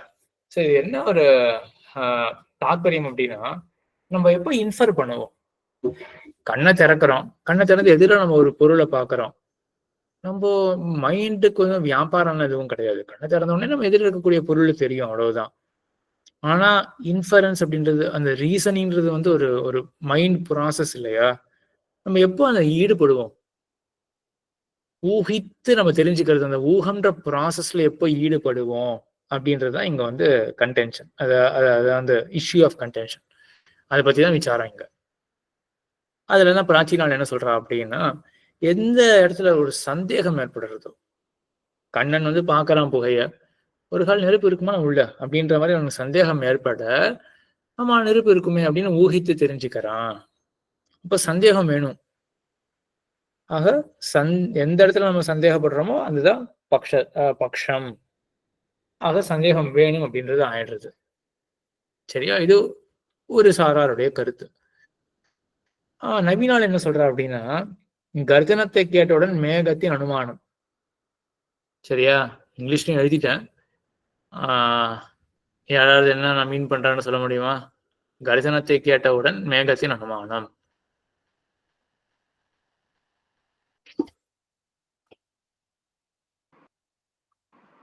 இடி சப்தம் கேட்டாக அப்போ மேகம் இருக்குன்னு. மேகம் இருக்குன்னு நம்ம ரூம்குள்ள இருக்கோம். ரூம்குள்ள இருக்கும் பொழுது இடி சத்தம் கேட்கறது, மேகம் இருக்கு அப்படின்னு நம்ம ஒன்றும் பார்க்கல, வெளில போயிட்டு பார்க்கல. சரியா? அப்ப நம்ம வெளில போய் பார்க்காம நம்ம தெரிஞ்சுக்கிறோம்னா அப்ப என்ன அனுமானம் தானே, அது ஊகித்து தெரிஞ்சுன்றோம். சரி, அது எதுக்கு இங்க சொல்றார்? எதுக்காக? நவீன் சந்தேகமே இல்ல, சந்தேகத்துக்கே இல்ல. ஒரு பிரத்யட்சமா உனத்தை பார்த்தப்பனே உடனேவே நம்ம அனுமானம் பண்ணிடுறோம். இங்க சந்தேகமே ஏற்படலையே, நம்ம பாட்டு ரூம்ல உட்காந்துட்டு இருக்கோம். இங்கேயும் பிரத்யக்ஷம் தான். விஜயராமன் சாமி பிரத்யட்சத்துல பார்த்த அப்படின்னு சொல்லிட்டார். யாருக்கா சந்தேகம் வருதா? இங்க இடிய பார்க்க முடியுமா?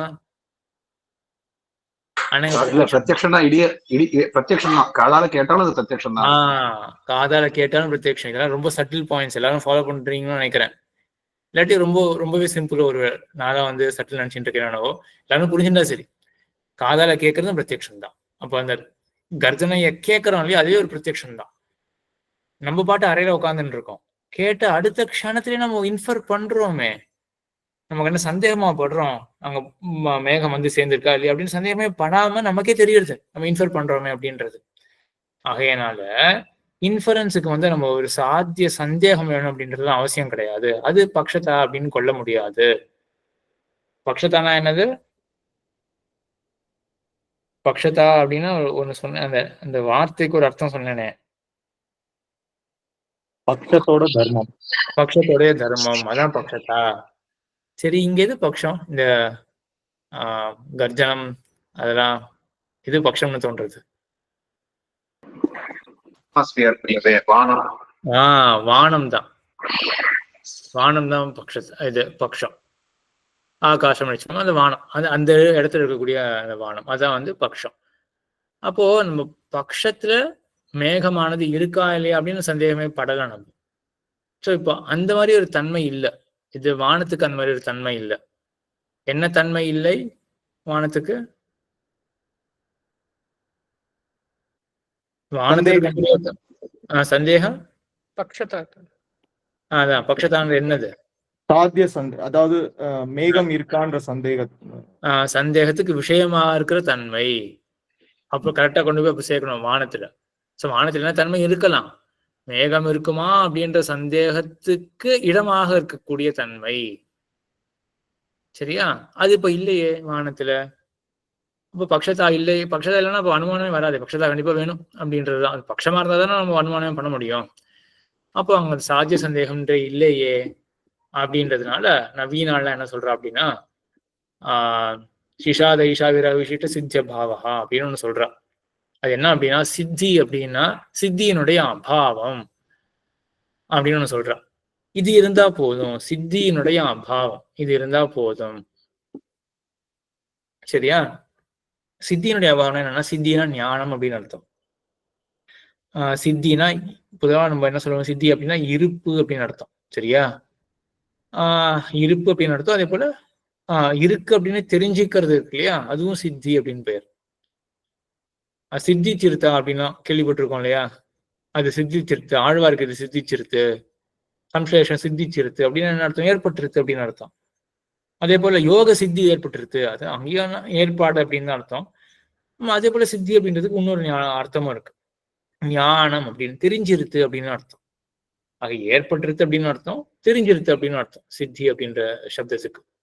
இப்போ சித்தமாக எடுத்து அப்படின்னா தெரிஞ்சிருத்து அப்படின்னு அர்த்தம், ஏற்பட்டிருத்து அப்படின்னு அர்த்தம். இப்போ சித்தினா ஞானம் அப்படின்னு அர்த்தம். நெருப்பு உள்ளது என்று ஏற்கவே இருக்கும் ஞானம். சரியா? என்ன சித்தி அப்படின்னா, நெருப்பு இருக்கு அப்படின்னு ஏற்கனவே தெரிஞ்சிருத்து அப்படின்னு வச்சுக்கோமே. மலையில் நெருப்பு இருக்கு அப்படின்னு தெரிஞ்சிருது. இப்ப நம்ம இன்ஃபர் பண்ணுவோமா அப்படின்னா பண்ண மாட்டோம். சரியா? இப்படின்னு இவ்வளவுதான் சொல்றா நவீனாள் வந்து, இவ்வளவுதான் சொல்றா. அப்ப நம்ம எப்போ இன்ஃபரன்ஸ்ல ஈடுபடுவோம், எப்போ இன்ஃபரன்ஸ் ஏற்படும்? இன்ஃபரன்ஸ்க்கு என்ன வேண்டி இருக்கும்? அங்க வந்து சாத்தியம் இருக்கு அப்படின்ற ஒரு நிச்சயம் இருக்கக்கூடாது, ஏற்கனவே தெரிஞ்சிருக்க கூடாது. தெரிஞ்சிருது அப்படின்னா நம்ம வந்து அதுக்கப்புறம் இன்ஃபரே பண்ண மாட்டோம். புரியுறதா? சரி, இதுக்கும் வந்து அண்ணால் நெருப்ப பார்த்துட்டா இது நடக்காது, நெருப்ப பார்க்கலன்னா இது நடக்கும். ஆமா, அது சின்ன ஒரு மாற்றம். கண்ணால பார்க்கணும் அப்படின்னு தேவை கிடையாது. யாரோ ஒருத்தர் சொல்லிட்டாரு நம்ம நம்பிட்டோம் அப்படின்னு வச்சுப்போமே, அப்போ நம்ம இன்ஃபர் பண்ண மாட்டோம். அதனால நெருப்பை பத்தி தெரிஞ்சுட்டோம், நெருப்பு இருக்கு அப்படின்னு தெரிஞ்சுட்டோம்னா அதுக்கப்புறம் நம்ம இன்ஃபர் பண்ண மாட்டோம். சரியா? சரி, இதுலயே வந்து இப்போ இந்த பிராச்சினாளுடைய இதையும் கொண்டு வர முடியுமா? பிராச்சினால் என்ன சொன்னா, வந்து சாத்திய சந்தேகம் இருந்தா நம்ம இன்ஃபர் பண்ணுவோம் அப்படின்னு. இங்க இன்ஃபர் பண்ண மாட்டோம். எங்க இன்ஃபர் பண்ண மாட்டோம்? நெருப்பு இருக்கு அப்படின்னு தெரிஞ்சுட்டு இன்ஃபர் பண்ண மாட்டோம். இப்போ இந்த பிராச்சினால் சொன்னதை நம்ம இங்க சரி கட்ட முடியுமா? ஒரு நான் கொஸ்டின் சரியா கேட்கலன்னு நினைக்கிறேன், அதனால நானே பதிலும் சொல்லிடுறேன். நான் என்ன மீன் பண்றேன் அப்படின்னா, இப்போ நமக்கு ஏற்கனவே தெரிஞ்சிருத்து அப்படின்னா இன்ஃபர் பண்ண மாட்டோம் அப்படின்றதுதான் இப்ப நவியாளுடைய பட்சம். இப்போ யோசிச்சு பாருங்களேன், பிராச்சினால் என்ன சொன்னா, சாத்தியம் வந்து சந்திக்தமாக இருக்கு, சாத்திய சந்தேகம் இருந்தா நம்ம இன்ஃபர் பண்ணுவோம் அப்படின்னு சொன்னா இல்லையா? இங்க பிராச்சியால் பட்சத்துல இன்ஃபரன்ஸ் நடக்காது. ஏன் நடக்காது? சாத்திய சந்தேகம் இல்ல, அதனால பக்ஷத்தா இல்ல. இங்க என்ன தெரிஞ்சுட்டோமே, நமக்கு நெருப்பு இருக்கு அப்படின்னு தெரிஞ்சுட்டோமே. அப்ப சாத்திய சந்தேகம் எப்படி இருக்கும்? பக்ஷத்தா இருக்காது. சரி, ஆனால் பிராச்சீனால் சொன்னதுக்கு என்ன ஒரு தவறான இடம் என்ன எடுத்து, அந்த மேக கர்ஜனத்தினால மேக அனுமானம் இருக்கு இல்லையா, அங்க பிராச்சீனால் என்ன சொன்னா அப்படின்னா, நம்ம அனுமானம் பண்ணணும் அப்படின்னா சாத்திய சந்தேகம் வேணும் அப்படின்னு. அங்கதான் சொன்னா அங்க சாத்திய சந்தேகமே இல்லையே, ஆனா அங்க அனுமானம் நடக்கிறதே அப்படின்னு நபியால் சொன்னான். அதுக்காக நபியால் என்ன மாத்தின்ட்டா, சித்திய பாவம் அதுதான் பக்ஷதா அப்படின்னு மாத்தின்ட்டா. சித்தி இருக்கக்கூடாது, தெரிஞ்சுட்டு இருக்கக்கூடாது அப்படின்னு மாத்தின்ட்டா. சரி, இப்ப நபியால் சொன்ன இந்த பக்ஷதா அந்த மேகம் அப்படின்ற அந்த சினாரியோல பொருந்துமா? அங்க பக்ஷதா இருக்குமா? நபியால் சொல்ற பக்ஷதா அங்க இருக்குமா? இருக்கும் தோன்றது.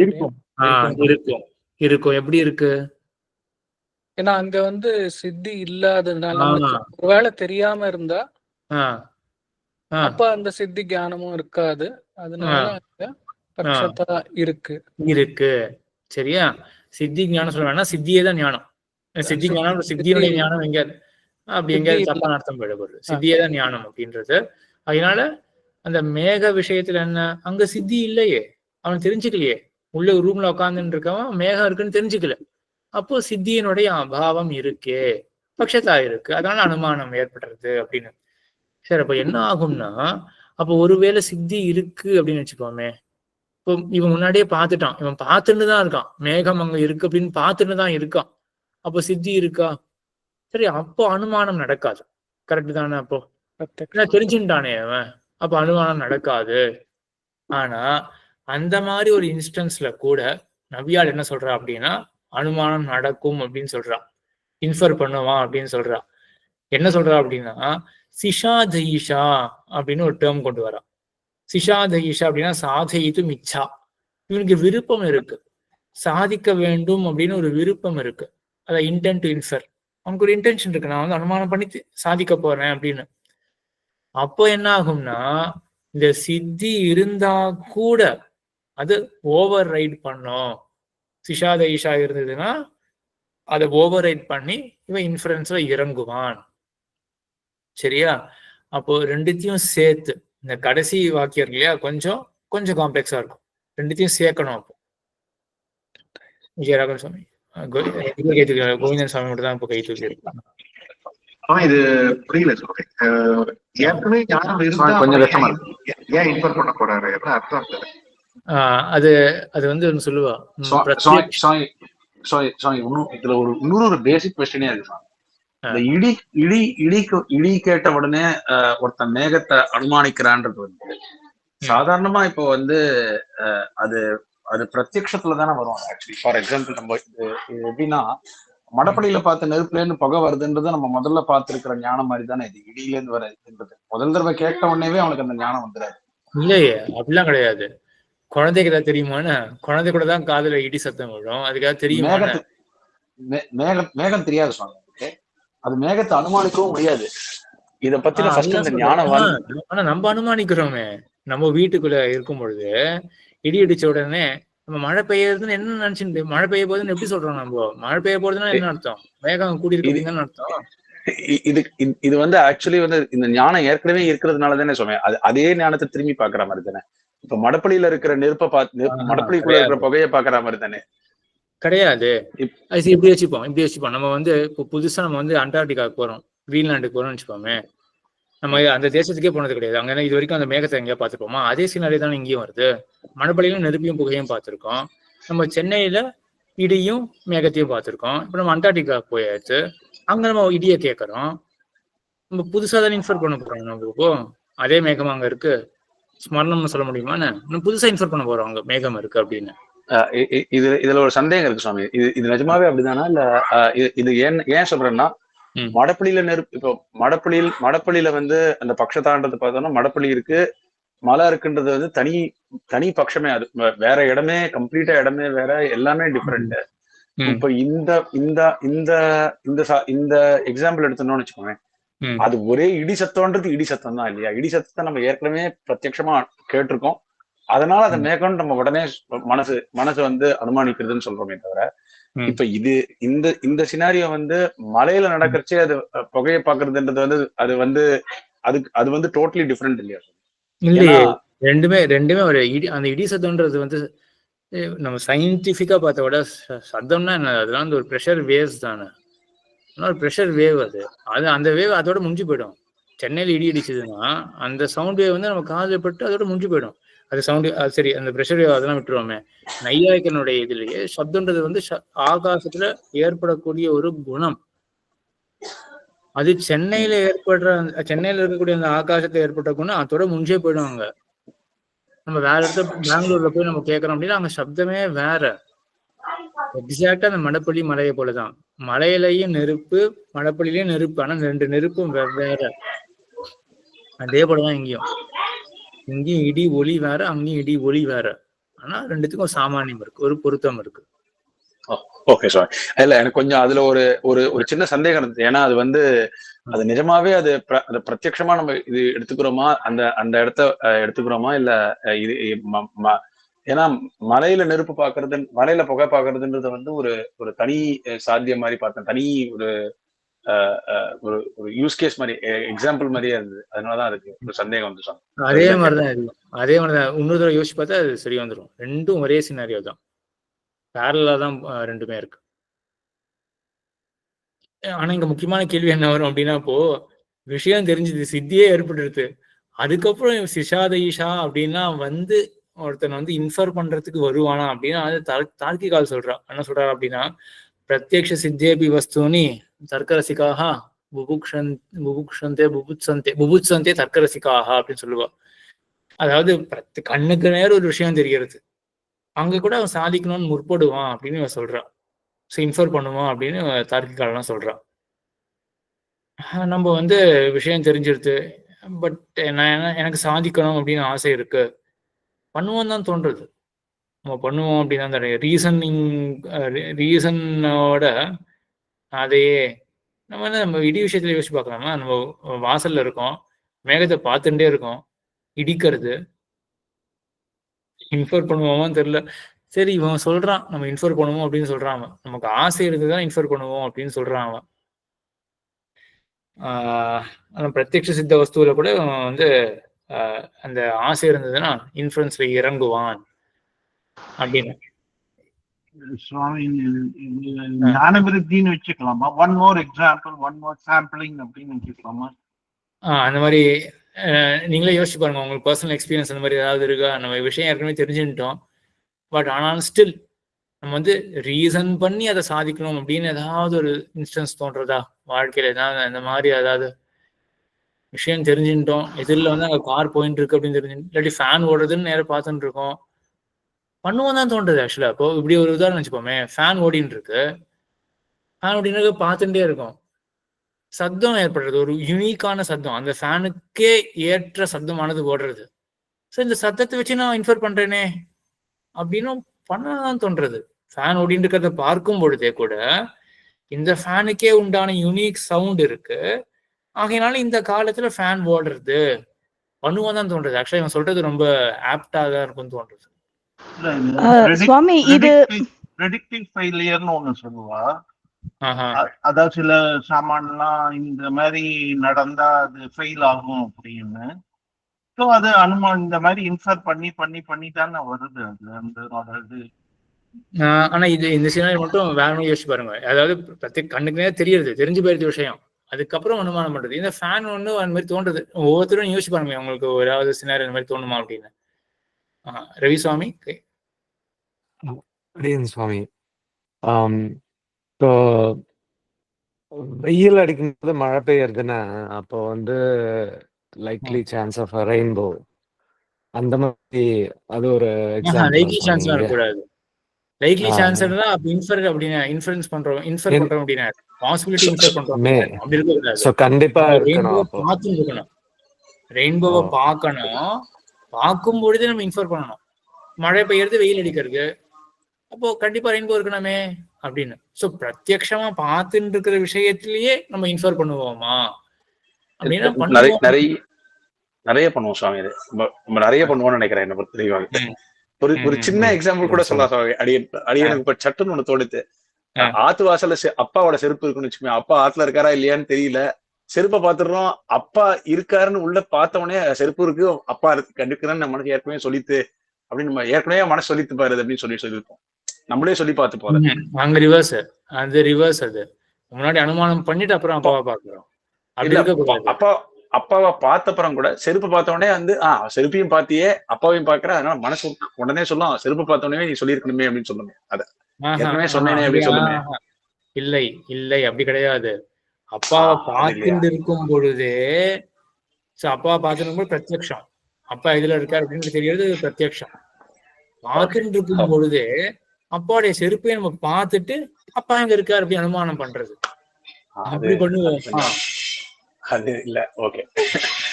இந்த ஃபேன் இந்த ஃபேன் விஷயம் ஆக்சுவலா நான் பண்ண மாதிரி எனக்கு ஞாபகம். இந்த மாதிரி ஃபேன் ஓடிண்டே இருக்கும், ஃபேன் சத்தத்தை வச்சுட்டு இதான் ஃபேன் ஓடுறது அப்படின்ற மாதிரி ஏதோ பண்ண மாதிரி. அந்த மாதிரிலாம் ஒருத்தருடைய பர்சனல் எக்ஸ்பீரியன்ஸ் பாத்துக்கோங்களேன். சித்ரா மாமி. சுவாமி, இது இந்த வியாப்தி ஞானமே ஒரு அனுமானம் அப்படின்ற மாதிரி பார்த்தோம்ல சுவாமி, பார்த்தசாரதி மிஸ்ரர் சொல்லியிருக்காருன்னு. இப்போ இந்த வியாப்தி ஞானம் ஏற்படுறதுக்கே இங்க அனுமானம் பண்றா அப்படின்ற மாதிரி எடுத்துக்கலாமா? திரும்ப நம்ம சாதிக்க பாக்குறோம் அப்படி நம்ம வி ட்ரை டு இன்ஃபர் அது அந்த ஞானத்தை நம்ம அதாவது ஒரு ப்ரூஃப் மாதிரி இத நம்மளே சொல்லி பாத்துக்கிறோம் அப்படின்ற மாதிரி.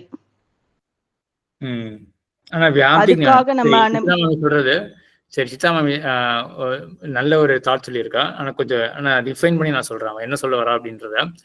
ஸோ பார்த்தசாரதி மிஸ்ரர் மத்தத்துல எங்கெங்கெல்லாம் புகை இருக்கோ அங்கெங்கெல்லாம் என்ன இருக்கு, நெருப்பு இருக்கு அப்படின்றது அந்த வியாப்தி ஞானமே அதுவே ஒரு ஊகம்தான் அப்படின்னு முன்னாடி நம்ம ஒண்ணு பார்த்துருந்தோம். இப்போ அதே மாதிரி இன்னொன்னு பார்த்துருந்தோம். நையாயிக்கனுடைய பட்சத்துல இந்த எங்கெங்கெல்லாம் புகை இருக்கோ அங்கெங்கெல்லாம் நெருப்பு அப்படின்றது ஒரு பிரத்யக்ஷம், சம்ஸ்கார சச்சிவமான அது ஒரு பிரத்யக்ஷம் அப்படின்றதையும் பார்த்துருக்கோம். ஸோ அது ரெண்டுத்தையும் ரிலேட் பண்ணி தான் மாமி சொல்றதான்னு நினைக்கிறேன். ஸோ இப்போ என்ன அர்த்தம், இந்த வியாப்தி ஞானமே அது ஒரு விதமான ஒரு பிரத்யக்ஷம் தானே. அப்ப பிரத்யக்ஷ ஞானம் ஏற்பட்டாச்சு. பார்த்தசாரதி மிஸ்ரர் மதத்துல என்ன அர்த்தம் அப்படின்னா அதே வியாப்தி ஞானம் ஒரு அனுமானம் தானே. அப்ப நம்ம தெரிஞ்ச விஷயத்திலேயே அனுமானம் பண்றோமே, அதை ஒரு உதாரணமா கொள்ளலாமே அப்படின்னு சொல்ற மாதிரி இருக்கு. என்ன மாமி, சரியா? நீங்க உங்களுடைய கருத்து அதுவா? சரிதான் சுவாமி, அதுதான் சொல்ல வந்தேன் சுவாமி. சரியா? ஆனா இங்க என்ன அப்படின்னா நம்ம ரெண்டு மதத்துல ஸ்விட்ச் பண்றோம் இல்லையா. சோ பார்த்தசாரதி மிஸ்ரர் மதத்துல பிரத்யக்ஷமே ஏற்படாது. அந்த மாதிரி எங்கெங்கெல்லாம் நெருப்போ எங்கெங்கெல்லாம் புகையோ அங்கெங்கெல்லாம் நெருப்பு அப்படின்ற பிரத்யக்ஷமே ஏற்படாது.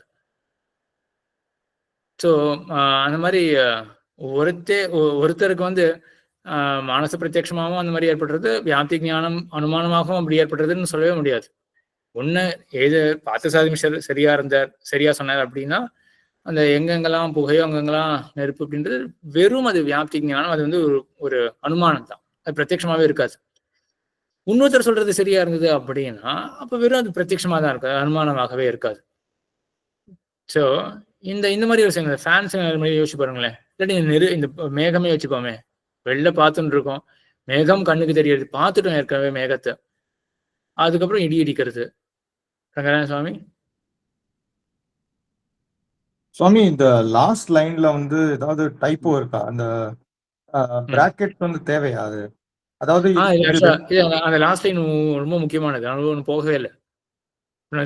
அதுக்கு முன்னாடி லைன்லயே இருக்கேன், சிஷாத ஈஷா அப்படின்றதுலயே இருக்கேன். ஸோ அங்கதான் சந்தேகம் வந்தது, சிஷாத ஈஷா அப்படின்றது ஓவர் ரைட் பண்ணுமா அப்படின்னு. இது ஒவ்வொருத்தரும் நீங்க யோசிச்சு பாருங்களேன். எனக்கு ஏதோ ஓவர் ரைட் பண்ணும் அப்படின்னு தான் தோன்றது.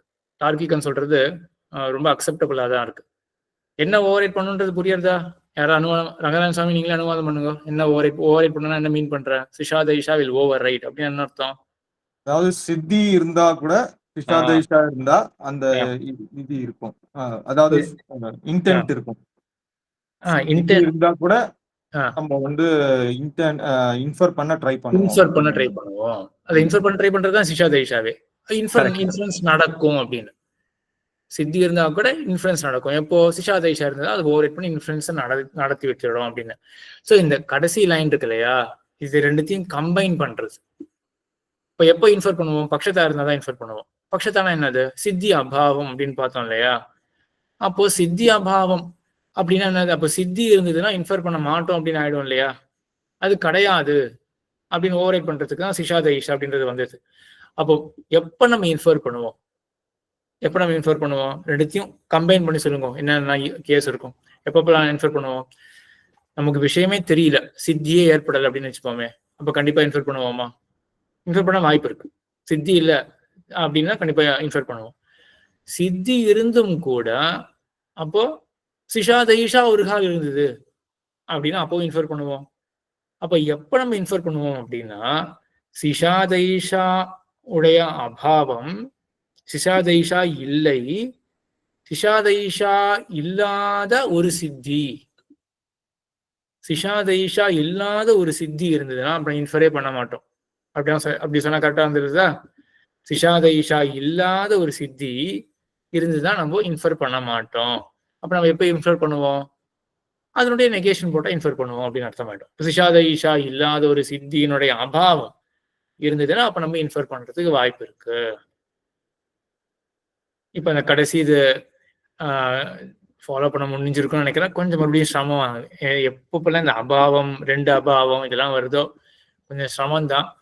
ஆனா இது டிஃபிகல்ட் கான்செப்ட் எதுவும் கிடையாது. அந்த ஃப்ளோல சட்டுன்னு புரிஞ்சுக்கிறது கஷ்டமா இருக்கும். கடைசி பாயிண்ட் அடியன் புரிஞ்சது சொல்றேன் சுவாமி, சரியான கொஞ்சம் சொல்றீங்க. சிஷா தைஷா இருந்தால் இன்ஃபர் பண்ணுவோம், அல்லது சித்தி இல்லாட்டி இன்ஃபர் பண்ணுவோம். சித்தி இல்லாம இருந்தா இன்ஃபர் பண்ணுவோம். Correct correct. சிஷா தைஷா இருந்தா இன்ஃபர் பண்ணுவோம், இல்லாட்டி சித்தி இல்லாம இருந்தா இன்ஃபர் பண்ணுவோம். கரெக்ட். ஸோ அதை நம்ம எல்லாத்தையும் ஒரு சேர நம்ம ஒரு பட்சத்தா ஒரு தன்மையா சொல்லணும் அப்படின்னா எப்படி சொல்ல முடியும்? நம்ம ரெண்டுத்தையும் கம்பைன் பண்ணி சொல்றதா இருந்தா எப்படி சொல்ல முடியும் அப்படின்னா, இப்போ சிஷா தைஷா இல்லாத ஒரு சித்தி இல்லாம இருந்தா போதும் அப்படின்னு சொன்னா. இப்போ இன்ஃபேக்ட் இந்த அபாவத்தெல்லாம் நீங்க வந்து இந்த நம்ம இந்த பிராக்கெட்ல போடுறதுலாம் அந்த என்ன சொல்லுவாரு,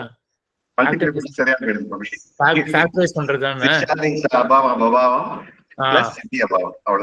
அதேதான், அந்த ஃபேக்டரைஸ் பண்ணிட்டு ஃபேக்டரைஸ் பண்ணா அந்த அபாவத்தை வெளில எடுக்கு. அதே மாதிரிதான் அந்த கான்செப்ட்லாம். சரியா? ஆக இதுதான் பக்ஷதா அப்படின்றது.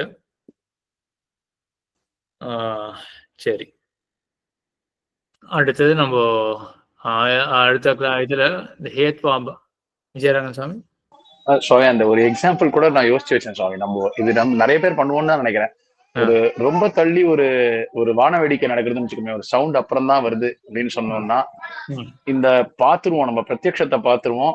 அப்புறம் இது ஆகும், இது மாதிரி ஆகும்னு நம்ம ஏற்கனவே அனுமானிச்சிருப்போம், அது நடக்கும். அதையும் நம்ம இதை அப்படியே கிராஸ் வெரிஃபை பண்ணிப்போம் சுவாமி. எப்பவுமே அது மைண்ட் பண்ணும் அதை. ஆனா அது இதுக்கு சரியா இருக்குமான்னு தெரியல எனக்கு. அது பிரத்யக்ஷமா பாத்துருவோம், மறுபடியும் செட்டில் பண்ண மறுபடியும் மிஸ் பண்றீங்க. என்னன்னா இப்போ வான வேடிக்கையே பிரத்யக்ஷமா பாத்துட்டோம் இல்லையா, அப்புறம் நம்ம என்ன இன்ஃபர் பண்றோம்? என்ன இன்ஃபர் பண்றோம்? சவுண்ட் வந்து லைட்டோட ஸ்லோவா டிரான்ஸ்மிட் ஆகும்ன்றது இன்ஃபர் பண்ணுவோம். நமக்கு தெரியும் அது அப்படிதான் வரும்னு. அது சவுண்டையும் பார்ப்போம், லைட்டையும் பார்ப்போம். சவுண்ட் ஸ்லோவா வரும். கரெக்டா இருக்கு. ஆக்சுவலி இது நல்ல எக்ஸாம்பிளா இருக்கு. ஸோ அதாவது என்ன நம்ம பாக்குறோம்னா, எதை பத்தி நம்ம தெரிஞ்சுட்டு இருக்கோமோ அதையே இன்ஃபர் பண்றோமா அப்படின்றதுதான். இங்க ஆக்சுவலா விஜயராகவன் சுவாமி ரொம்ப ஒரு நல்ல உதாரணம் சொன்ன மாதிரிதான் இருக்கு. சரி, இப்ப வேற யாராவது சொல்ல முடியுமா? விஜயராகவன் சுவாமி சொன்ன இந்த உதாரணத்துல எதை நம்ம பார்த்திருக்கோமோ அதையே இன்ஃபர் பண்றோம் அப்படின்ற மாதிரி சொல்லலாம்னு நினைக்கிறேன். யாராவது கொஞ்சம் இது கடைசி உதாரணமா இருக்கட்டும், ஒரு 2 நிமிஷத்தை பத்தி யோசிப்போம். விஜயராகவன் சுவாமி சொன்ன உதாரணத்துல நம்ம வேற ஒரு விதமா தெரிஞ்சின்ற விஷயம் அத நம்ம இல்லையே சரி வராது. நான் அப்படி யோசிச்சேன் அப்படின்னா, ஸோ இந்த விஷய ஐக்கியம் இருக்கணும். எதை நம்ம வேற ஒரு விதத்தை தெரிஞ்சுட்டு இருக்கோம் அதான சித்தின்றது. வேற ஒரு விதத்தை தெரிஞ்சுட்டு இருக்கோம் அந்த விஷயத்த, அதே இன்ஃபர் பண்றோம் அப்படின்னு. இப்போ வான வேடிக்கை கண்ணால நம்ம பாக்குறோம். ஸோ அதுக்கப்புறம் சவுண்ட் வந்தப்பறம் நம்ம வான வேடிக்கை இன்ஃபர் பண்ணா அந்த உதாரணம் கரெக்டா வரும். சரியா? அது ஒண்ணு. இன்னொன்னு, இந்த வந்து இப்போ இந்த லைட் வந்து இன்னும் ஃபாஸ்டா டிராவல் ஆயிடும் அப்படின்னு முன்னாடி தெரிஞ்சு வச்சுட்டு இருக்கோம். அதை வச்சு சொல்ல முடியுமா? இப்போ இப்படியா வச்சுப்போமா, இன்னொரு 2 நிமிஷம் கழிச்சு எனக்கு இந்த சவுண்ட் வந்து என் காதுக்கு வந்து எட்டும் அப்படின்னு நம்ம இன்ஃபர் பண்றோம். தெரிய ஆனா வருமா? வந்த அப்புறம் தான் சுவாமி தெரியும். அதுவும் வராதுன்னு நினைக்கிறேன். அதுவும் வராது. அதுவும் தெரிய வராது. இல்ல அது என்னால யோசிக்க முடியல சுவாமி. அது க்ஷமிக்கணும். அது யோசிக்க முடியல. நான் அது யோசிச்சோம்னு நினைச்சோம். அதை யோசிக்க முடியல. என்ன கான்செப்ட் அப்படின்னா, ஏற்கனவே விஷயம் தெரிஞ்சிருத்து, அதையே நம்ம இன்ஃபர் பண்றோம் அப்படின்ற மாதிரி அந்த குரூப்ல அனுப்புங்களேன். ஏதாவது ஆனா அனுப்புறதுக்கு முன்னாடி கொஞ்சம் இந்த இது மட்டும்